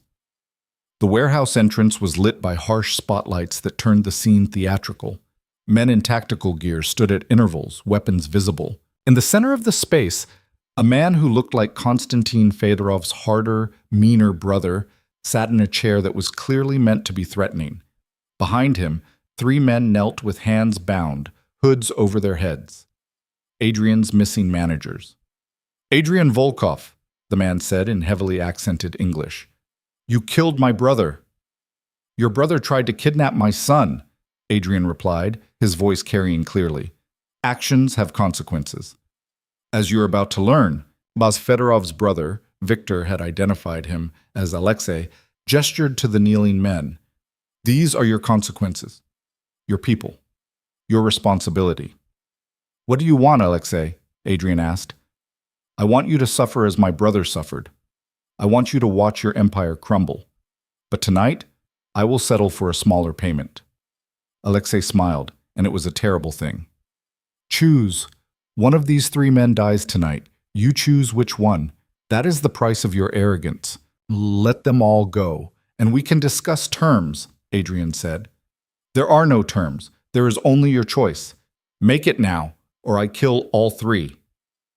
Lena felt Adrian's tension, saw Victor's hand drift toward his concealed weapon. This was wrong. The whole setup was wrong. Alexei didn't want negotiation. He wanted humiliation. Wanted to force Adrian into an impossible choice that would haunt him forever. "I need a moment to consider," Adrian said. "You have 30 seconds, Alexei replied. Adrian turned slightly, met Victor's eyes. A silent conversation happened in that glance, too fast for Lena to follow. Then Adrian looked at her, and in his eyes she saw apology and determination. "I'm sorry," he said quietly. Then everything exploded. Victor moved first, his weapon clearing his jacket in a smooth motion. The flanking security personnel opened fire simultaneously. Alexei's men responded instantly, the warehouse erupting into chaos. Adrian shoved Lena behind a concrete pillar, his body covering hers. "Stay down," he commanded. Then he was gone, moving with lethal purpose toward the hostages. Lena's heart hammered against her ribs. Gunfire echoed deafeningly in the enclosed space. She could see Victor taking down targets with brutal efficiency, see Adrian cutting through Alexei's men like they were nothing. This wasn't the careful businessman or the gentle father. This was the man who'd built an empire through violence, and he was terrifying in his competence. A figure appeared around her pillar, one of Alexei's men, his weapon swinging toward her. Lena didn't think. She grabbed a piece of broken metal from the ground and swung it with all her strength, catching him across the temple. He went down hard, and she snatched his fallen gun with shaking hands. "Lena!" Victor's voice cut through the chaos. "Northeast corner, move!" She ran, keeping low, the unfamiliar weight of the gun awkward in her grip. Reached Victor's position behind a stack of crates. He was bleeding from a cut on his forehead, but still fighting. "Where's Adrian?" Lena gasped. "Getting the hostages." Victor fired 3 quick shots, dropping an advancing enemy. "We need to cover his extraction." Lena looked out from their cover, saw Adrian cutting the bonds of the kneeling men, urging them toward the exit. But Alexei was there, emerging from the shadows with a weapon trained on Adrian's back. "No!" Lena screamed. Adrian spun, but Alexei was faster. The shot rang out, impossibly loud. Adrian staggered, clutching his side, blood spreading across his shirt. Alexei advanced, his expression triumphant. Lena raised the gun she'd taken, her hands steadier than they should be. She thought about Milo's drawing, about family, about the man who'd transformed from stone to something human. She thought about promises made to a silent boy. And she fired. The recoil nearly knocked her over, but the shot was true. Alexei went down with a cry, his weapon clattering away. Victor was there in seconds, finishing what Lena had started, while she ran to where Adrian had collapsed against a support beam. "You're okay," she said, pressing her hands to the wound in his side. "You're going to be okay." "You shot him," Adrian said, his voice strained with pain and something that might have been pride. "You actually shot him." "He was going to kill you," Lena replied, her hands slick with his blood. "I wasn't going to let that happen." Victor appeared with the rescued managers, 2 of his team helping them toward the exit. "We need to move. More of them are coming." "Can you walk?" Lena asked Adrian. "With help," he admitted. Between Lena and Victor, they got Adrian to his feet. The remaining security team provided cover as they made for the exit, Adrian's blood leaving a trail behind them. Outside, more vehicles waited, reinforcements that Victor had called before the meeting. In the car, with Adrian bleeding in her lap while they raced toward the estate, Lena finally let herself shake. She'd shot a man. Actually pulled the trigger. The knowledge sat heavy in her chest, a weight she'd carry forever. "You saved my life," Adrian said, looking up at her with dark eyes that held too much emotion to name. "You've saved mine," Lena replied. "Consider us even." "We're nowhere close to even." His hand found hers, squeezed weakly. "You keep surprising me, Lena Carter." "Good," she said, her voice breaking. "Someone needs to keep you on your toes." The estate was controlled chaos when they arrived. Medical team ready, security sweeping every room, Margaret directing traffic with grim efficiency. They took Adrian straight to the medical wing, Lena refusing to leave his side even as doctors worked to extract the bullet and repair the damage. It was hours before the surgeon emerged, exhausted but satisfied. He'll recover. The bullet missed vital organs, but he lost a lot of blood. He needs rest and time. Lena finally let herself breathe. Then she went to find Milo. The boy was in his room, curled in his bed despite Dr. Chen's protests. When he saw Lena, blood-stained and exhausted, his face crumpled. "He's okay," Lena said immediately, kneeling beside the bed. "Your dad is okay. He got hurt, but the doctors fixed him, and he's going to be fine." Milo's hands flew through gestures, questions Lena had learned to read. She answered them all patiently. Yes, she was okay too. Yes, the bad men were gone. Yes, they were all safe now. Then Milo did something that stopped Lena's heart. He opened his mouth, and with tremendous effort, managed a single word. "Stay." It was barely a whisper, rough with disuse, but it was unmistakably a word. The first Lena had ever heard him speak. "Oh, Milo," she breathed, tears flooding her eyes.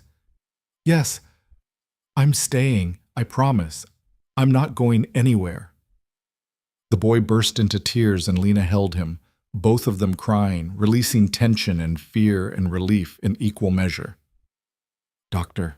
Chen stood in the doorway, her own eyes wet, witnessing what everyone had thought impossible. Milo had spoken.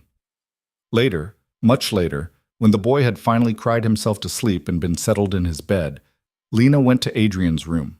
He was awake, bandaged and pale but alive, staring at the ceiling. "He spoke," Lena said from the doorway. Adrian's head turned sharply. "What?" "Milo. He said stay. Asked me to stay." The tears came again, and Lena didn't bother to hide them. "One word, but it was a word, Adrian. He spoke." The expression that crossed Adrian's face was beyond description, joy and grief and wonder, all mixed together. "Because of you," he said hoarsely. "You brought my son back." "We brought him back," Lena corrected, moving to sit on the edge of his bed. "All of us. You, me, Dr. Chen, everyone who refused to give up on him." Adrian reached for her hand, his grip weak but steady. "I could have lost you tonight. When Alexei's man came at you, when you ran through that firefight, I've never been more terrified." "You were the one who got shot," Lena pointed out. "I've been shot before. I'll probably be shot again. But the thought of you being hurt, of Milo losing you the way he lost his mother," Adrian's voice broke. "I can't do this without you anymore. Don't want to do it without you." "You're not going to," Lena said firmly. "I told Milo I was staying and I meant it. You're stuck with me now." "Good," Adrian said, "because I don't think I could let you go, even if I wanted to." They sat in silence for a moment, hands linked, the weight of everything they'd survived settling around them. Outside, dawn was breaking over the estate, painting everything gold and gentle. "What happens now?" Lena asked. "Now I heal. We help Milo continue healing, and we figure out what this is between us." Adrian looked at her with those dark, intense eyes. "Because it's something, Lena. Something I didn't expect and don't quite understand, but something real." "Yeah," Lena agreed softly. "It's definitely something." And in that moment, battered and exhausted and covered in the evidence of violence, Lena realized she'd found what she'd been missing her entire life. Not safety or stability or escape from her struggles, but belonging. Purpose. A broken family that needed her as much as she needed them. She'd walked into a golden cage expecting to serve time and earn money. Instead, she'd found a home in the most unlikely place imaginable, with a silent boy who'd finally found his voice, and a dangerous man who'd finally found someone brave enough to stand beside him in the darkness. The cage was still golden, still dangerous, still complicated beyond measure, but it was hers now, and she wouldn't trade it for anything. The days following the warehouse confrontation brought an unexpected quiet to the estate. Adrian's recovery progressed steadily under the watchful care of his medical team, though he proved to be a difficult patient, constantly trying to work from his bed until Victor physically removed his laptop. Lena found herself splitting time between Adrian's room and Milo's, both of them needing her in different ways. Milo's single word had opened a floodgate neither of them anticipated. He didn't speak constantly, far from it, but he began trying, pushing past 2 years of silence with visible effort. His voice was rough, unused, and the words came haltingly, but they came. "Lena," he said one morning at breakfast, the word clear and purposeful. She looked up from her coffee, her heart swelling. "Yes, buddy?" "Thank you." 2 words this time, each one a small miracle. "For staying." Lena had to blink back tears. "Always," she managed. "I'll always stay." "Doctor." Chen documented everything with barely contained excitement, explaining that the trauma of nearly losing both Lena and his father had somehow broken through the psychological barrier Milo had built. "Crisis can be a catalyst," she said. "Sometimes the fear of loss is stronger than the fear of speaking." But it wasn't just Milo who was changing.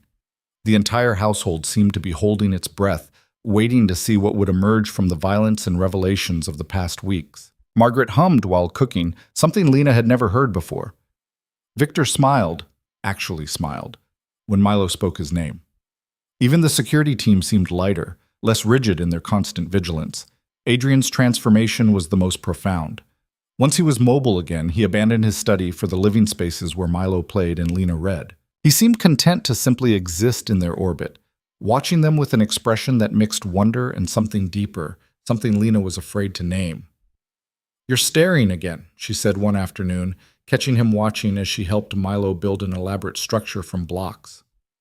"I'm observing," Adrian corrected, though his lips curved into a rare, genuine smile. "There's a difference." "Tower," Milo announced, carefully placing another block. The word was clearer now, stronger. "That's a very impressive tower," Adrian said, moving to sit beside his son. "What are you building?"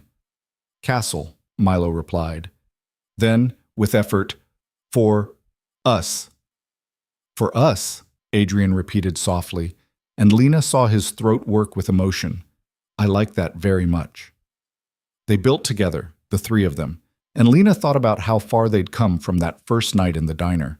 How a simple act of kindness had led to this moment, a family assembling itself from broken pieces, finding wholeness in unexpected places. 2 weeks into Adrian's recovery, Victor requested a meeting.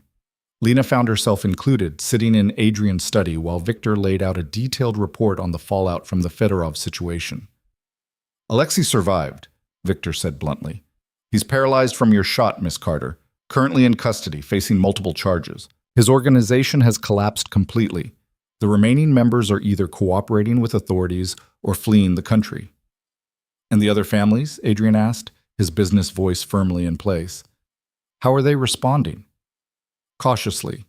You've demonstrated you'll protect your own without hesitation, but you also showed restraint. You didn't escalate beyond what was necessary. The consensus is that you're dangerous but rational. Several have reached out requesting meetings to establish clearer boundaries." "Meaning they're scared I'll come for them next," Adrian translated. "Fear breeds respect in our world," Victor said. "You know this." Adrian nodded slowly, then turned to Lena. "What do you think?" She blinked, surprised to be consulted. "About criminal politics? I'm hardly qualified. You're qualified to tell me if what I'm doing is sustainable. If this life, this constant threat and response, is something we can build a real future on." Adrian's gaze was intense. "Because I need to know. For Milo. And for you." The weight of that statement settled over the room. Victor's eyebrows rose slightly, but he remained silent. Lena chose her words carefully. "I think you've spent your whole life reacting to threats, always one step ahead of violence. But that's not the same as living. Milo needs stability, not just protection. He needs to know that tomorrow will look like today, that the people he loves will still be there." "Which is impossible in my world," Adrian said. "Then change your world," Lena replied. "You have legitimate businesses, resources, influence that doesn't require violence. You could transition away from the dangerous parts, focus on building something sustainable." "It's not that simple," Victor interjected. "You can't just walk away from this life. The moment you show weakness, someone fills the vacuum." I'm not suggesting he show weakness. I'm suggesting he show evolution. Lena met Adrian's eyes. You told me yourself you're trying to be better. Prove it. Not just to me or Milo, but to yourself. Adrian was quiet for a long moment, his expression unreadable. Then he turned to Victor. Schedule meetings with the families. I want to establish clear territories, clear rules of engagement. No more fluid boundaries that invite conflict. Sir, I'm not walking away, Victor, but I am drawing lines. My family is off limits. My home is off limits. Anyone who violates that faces total war. But within those boundaries, I'm willing to negotiate fair terms. Victor studied his employer, then nodded slowly. It could work, if you enforce it absolutely. I will, Adrian said with finality, because I have more to lose now than I did before, and I'm done putting what matters most at risk for business that can be managed differently. After Victor left, Lena remained in the study, watching Adrian process the decision he'd just made. This is because of me, she said. This is because of what you represent, Adrian corrected. The possibility of something beyond survival, beyond the constant cycle of threat and response. He stood, moved to where she sat. You make me want to be the man Milo needs, the man who deserves to have you in his life. You already are that man, Lena said softly. You just needed to believe it. Adrian knelt in front of her chair, bringing them eye to eye. I'm falling in love with you, he said, the words rough but honest. Have been for weeks, maybe since that first night in the diner when you treated my son like he mattered. And it terrifies me because everyone I've ever loved has been hurt because of who I am. Lena's breath caught. She'd known this was building between them, had felt it in every loaded glance and careful touch. But hearing him say it made it real, immediate, impossible to ignore. I'm already here, she said, reaching up to touch his face. Already in the line of fire. Already choosing this life with full knowledge of what it costs. You can't protect me by keeping distance, Adrian. You can only hurt us both. I don't know how to do this, Adrian admitted. How to be in a relationship that isn't transactional or strategic. How to just feel without calculating consequences. Then we'll figure it out together, Lena said, just like we're figuring out everything else. Adrian leaned forward slowly, giving her time to pull away. When she met him halfway, the kiss was gentle and searching, a question and an answer wrapped into one. Lena felt tears slip down her cheeks, overwhelmed by the tenderness from a man who'd seemed incapable of it. When they finally broke apart, Adrian rested his forehead against hers. I don't deserve you. Stop deciding what you deserve and just accept what you have, Lena whispered. I'm here. I'm choosing this. That's enough. A small sound from the doorway made them both look up. Milo stood there, his stuffed elephant clutched in one hand, his expression serious. Milo, Adrian said, straightening. How long have you been there? Saw the kiss, Milo said carefully. His eyes moved between them, processing. Then, slowly, a smile spread across his face. Good. The single word carried so much meaning, approval, relief, happiness. Lena laughed through her tears, and Adrian's expression transformed into something beautiful. Come here, Adrian said, opening his arms. Milo ran to them, and they held him together, the three of them tangled in an embrace that felt like the beginning of something permanent, like a promise being kept. The next weeks brought a new rhythm to their lives. Adrian attended his meetings with the city's other power brokers, establishing the boundaries he'd promised. The agreements weren't perfect. Trust was thin and enforcement would be tested, but it was a framework, a structure that reduced the constant threat level. He also began transitioning more of his focus to legitimate enterprises, promoting trusted people to manage the grayer operations while he concentrated on real estate development and technology investments. Victor remained his right hand, but even Victor admitted the new approach was working. Profits are actually up, he reported during one of their weekly briefings. Turns out spending less resources on territorial conflicts leaves more for actual business. Who would have thought? Adrian said dryly, but his eyes found Lena across the room where she sat with Milo, and his expression softened. Milo's progress was remarkable. He spoke more each day, his vocabulary expanding, his confidence growing. Dr. Chen scaled back her sessions, declaring that what Milo needed now was normal life, not intensive therapy. He'll always carry the trauma, she explained to Lena and Adrian during their final formal session. But he's learned he can survive it, can move through it. That's everything. Because of Lena, Adrian said, his hand finding hers. Because of all of you, Dr. Chen corrected. You created an environment where he felt safe enough to try. That's not one person's achievement, that's a family's. The word family had become more frequent, more natural. Milo used it constantly, drawing pictures of the three of them, telling Margaret about my family with obvious pride. And slowly, carefully, Lena let herself believe it could be true. 3 months after the warehouse confrontation, Adrian asked Lena to meet him in the garden at sunset. She found him by the fountain in the center of the maze, the same place where she'd been shot defending Milo. The location seemed significant, deliberate. You brought me here on purpose, Lena said as she approached. This is where everything changed, Adrian replied, where you proved you'd sacrifice anything for my son, where I realized I couldn't lose you. He held out his hand, and when she took it, he pulled her close. I've been thinking about permanence, about making promises that mean something. Lena's heart began to race. Adrian, let me finish, he said gently. I know we haven't been together long by conventional standards. I know my life is complicated and dangerous and nothing like what you planned for yourself. But I also know that you've become essential, not just to Milo, but to me. You make me want to be better, do better, build something that lasts beyond fear and violence. He reached into his pocket, pulled out a small box. Lena's breath stopped completely. I'm not asking you to marry me, Adrian said, and Lena's heart sank with disappointment she hadn't expected. Not yet, because you deserve a proposal that isn't shadowed by recent trauma and recovery. But I'm asking you to consider it, to wear this as a promise that when the time is right, when we've built more stability, I'm going to ask you properly. He opened the box to reveal a ring, elegant but not ostentatious, a single diamond set in platinum. This was my grandmother's, the only woman in my family who understood that strength and kindness aren't mutually exclusive. I think she would have liked you.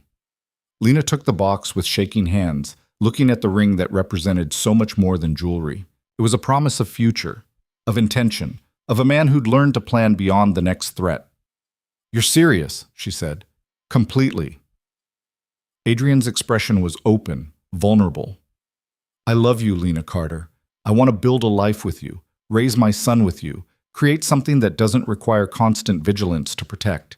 I want normal family dinners and school plays and arguments about whose turn it is to do the dishes. I want everything I never thought I could have, and I want it with you.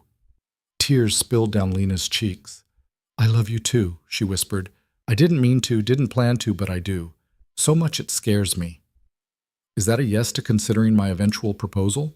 Adrian asked, hope clear in his voice. That's a yes to all of it, Lena said. To considering, to building, to whatever comes next, as long as we're together. Adrian kissed her then, deep and thorough, pouring everything he couldn't say into the contact. When they finally broke apart, he slipped the ring onto her right hand. When I ask properly, it goes on the left, he said. But for now, this is my promise. You're mine, and I'm yours, and we're going to make this work. We already are, Lena replied.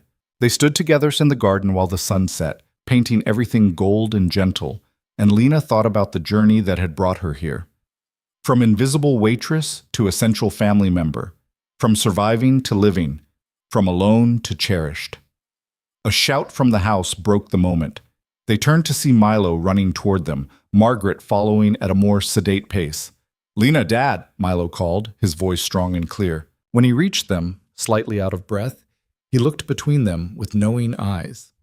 Margaret says, dinner's ready. Says it's special. She knows, Adrian said to Lena. I told her I was giving you the ring today. The whole household probably knows, Lena replied, amused. They're invested in our happiness, Adrian said. Plus, they want this to work as much as we do. Milo tugged on Lena's hand, noticed the ring, and his eyes went wide. Pretty, he said.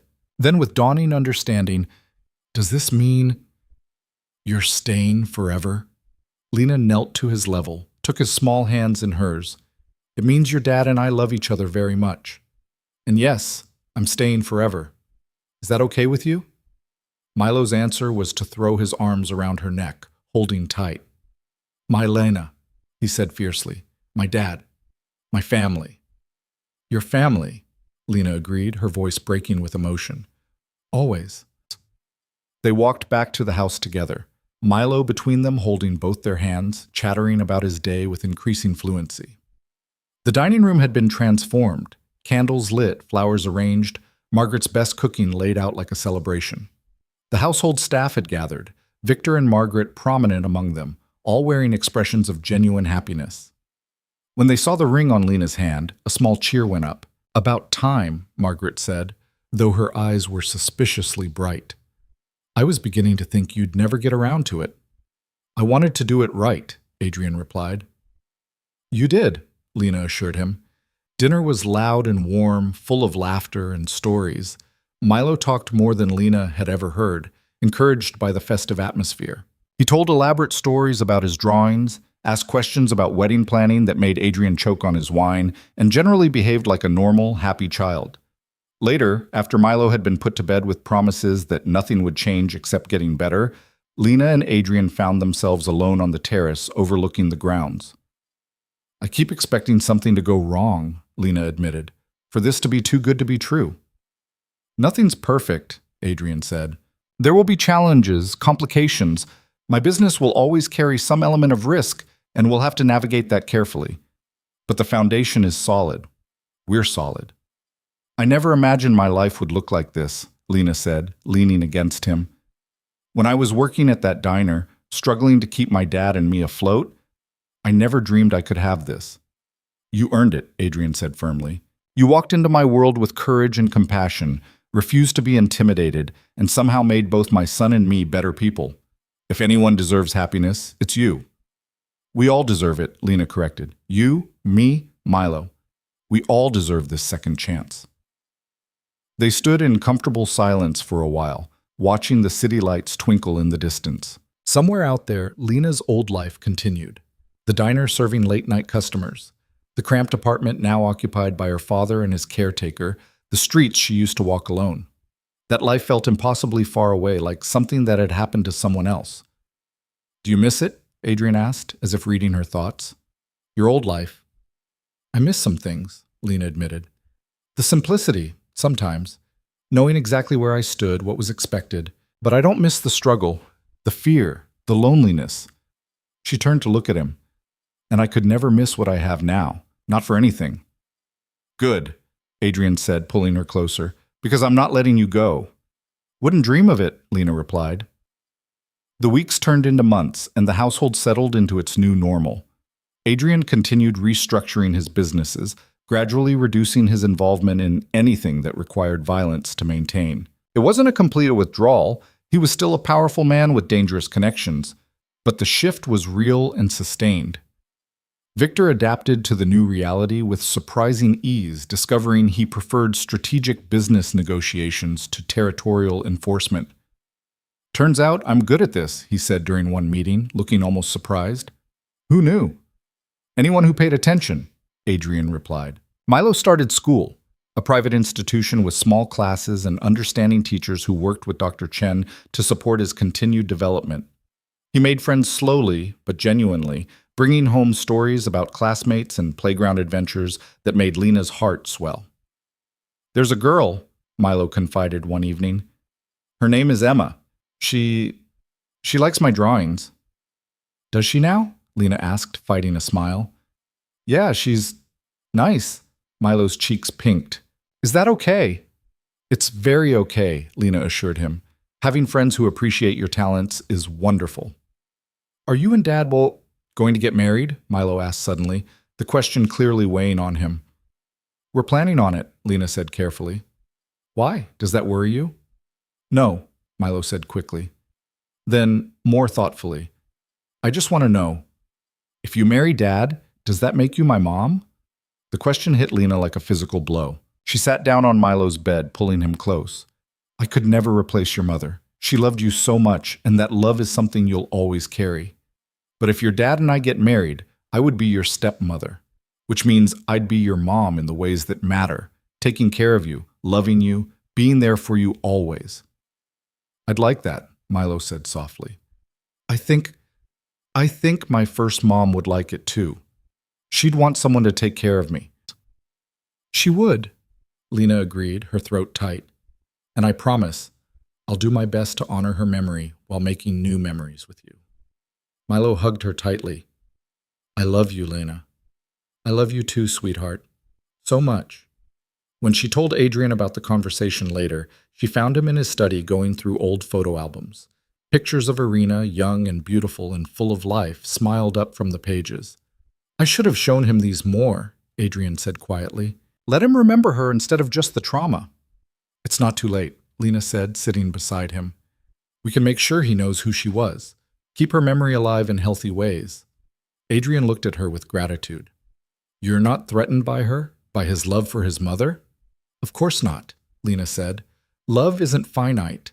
Milo loving her doesn't diminish what he feels for me, just like loving me doesn't betray her memory. We can make room for all of it. How did I get so lucky? Adrian asked, pulling her close. We both got lucky, Lena corrected. In the strangest, most unexpected way possible. 6 months after Adrian gave her his grandmother's ring, he proposed properly. He took her back to the diner where they'd first met, rented it out for a private evening. The booth where he'd sat with Milo was decorated with flowers, and Danny was there, grinning like he'd won the lottery. Couldn't do this without including where it started, Adrian explained. This place, this moment when you helped a scared child, that's when everything changed. Milo was there too, holding a small box of his own. When Adrian knelt and asked Lena to marry him, Milo opened his box to reveal a delicate bracelet. For me, Milo said clearly, to say, thank you for being my family. Whoa. Lena cried through her yes, through Adrian slipping the ring onto her left hand, through hugging Milo while Danny applauded and took pictures. It was perfect in its imperfection, sentimental and genuine and exactly right. The wedding was small, held in the estate gardens 3 months later. Just close friends and family, Margaret, Victor, Dr. Chen, Helen, and Marcus Carter. A few of Adrian's business associates who'd become genuine friends. Milo served as ring bearer, performing his duties with solemn pride. When Lena walked down the makeshift aisle, her father's hand steady on her arm despite his lingering health issues, she saw Adrian waiting for her and knew with absolute certainty that this was right, that every struggle, every difficult choice, every moment of fear had led to this. You look beautiful, Adrian said when she reached him, his voice thick with emotion. You clean up pretty well yourself, Lena replied, making him laugh. The ceremony was simple but meaningful. They wrote their own vows, speaking truths that made even Victor tear up. Adrian promised to build a life worthy of her trust, to be the man she and Milo deserved, to choose love over fear every day. Lena promised to stand beside him through whatever came, to see him completely, and love him anyway, to help build a family from their broken pieces. When the officiant pronounced them married, Milo cheered louder than anyone, and the joy in his voice was everything. The reception was warm and full of laughter. Marcus Carter pulled Lena aside at one point, his eyes wet. I was wrong, he said, about Volkov, about this life. You found something real here, something worth fighting for. I did, Lena agreed, and I have you to thank for teaching me what family means. What's worth protecting? You did that yourself, baby girl, Marcus said. I just gave you the foundation. You built the rest. As the evening wound down and guests began to leave, Lena found herself standing with Adrian and Milo, watching the sun set over the gardens. What are you thinking? Adrian asked. That a year ago I was invisible, Lena said, working a job that didn't see me, living a life that felt impossibly small. And now I'm here, married to you, a mother to this amazing boy, part of something bigger than I ever imagined. You were never invisible, Adrian said. We just hadn't found you yet. Mrs. Volkov now, Milo said, testing out the name. Lena Volkov, I like it. Me too, Lena said, the name feeling both foreign and perfectly right. They stood together as darkness fell, the estate lights coming on one by one, casting golden warmth across the grounds. Somewhere in the distance, the city continued its endless rhythm, deals being made, lives being lived, the constant churn of existence. But here, in this carefully built sanctuary, there was peace. Lena thought about the choice that had changed everything, The simple decision to help a scared child in a diner, how that single act of compassion had spiraled into transformation for all of them. Adrian had learned to be present, to prioritize family over empire. Milo had found his voice and his courage. And Lena had discovered that she was capable of far more than survival. She could build, could love, could stand firm in a world that had once seemed designed to crush her. "Ready to start the rest of our lives?" Adrian asked, his arm around her waist. "We already started," Lena replied. "That first night in the diner. Everything since has just been figuring out the details." "Then ready to continue?" Adrian amended, smiling. "Always," Lena said. Milo took both their hands, completing their circle. "Family," he said firmly. Not a question or a wish, but a statement of fact. "Family," Lena and Adrian echoed. And as they walked back toward the house together, Lena knew with bone-deep certainty that she'd found what she'd been searching for without knowing she was searching. Not wealth or security or escape from her struggles, but belonging. Purpose. A place where her strength was valued and her compassion was needed. She'd walked into a cage expecting captivity and found freedom instead. Freedom to be herself completely, to love without reservation, to build something permanent from temporary pieces. The cage had transformed into a home, its golden bars melting into windows that let light pour through. Inside the house, Margaret had left the lights on, welcoming them home. The kitchen smelled of fresh bread and possibility. Milo's artwork covered the refrigerator, a visual timeline of his healing. Adrian's study door stood open instead of closed, an invitation rather than a barrier. This was their life now, complicated and imperfect and sometimes still shadowed by Adrian's past, but real and chosen and full of love. They'd fought for it, bled for it, transformed themselves to deserve it, and they'd continue fighting every day to protect it, to nurture it, to help it grow. Lena Carter, now Lena Volkov, had been invisible once. A waitress, a caretaker, a woman struggling to survive in a city that didn't notice her existence. But she'd chosen to see a child who needed help, and in that choosing had made herself visible, had claimed a life she never could have imagined. And standing in her home with her husband and son, surrounded by people who'd become family, Lena knew she'd make that same choice again. Every single time. Because some moments change everything. Some acts of kindness ripple outward in ways impossible to predict. And sometimes, the most dangerous thing you can do is exactly what saves you. She'd saved Milo that first night with drawings and patience, had saved him again in the maze with her own body. And in saving him, she'd saved herself, had saved Adrian, had saved all of them from the isolation and fear that had defined their lives before. Now they had each other, had this beautiful, fragile, fierce thing they'd built together. And whatever came next, whatever challenges or joys or sorrows the future held, they'd face it as they'd faced everything else, together, as a family, as home.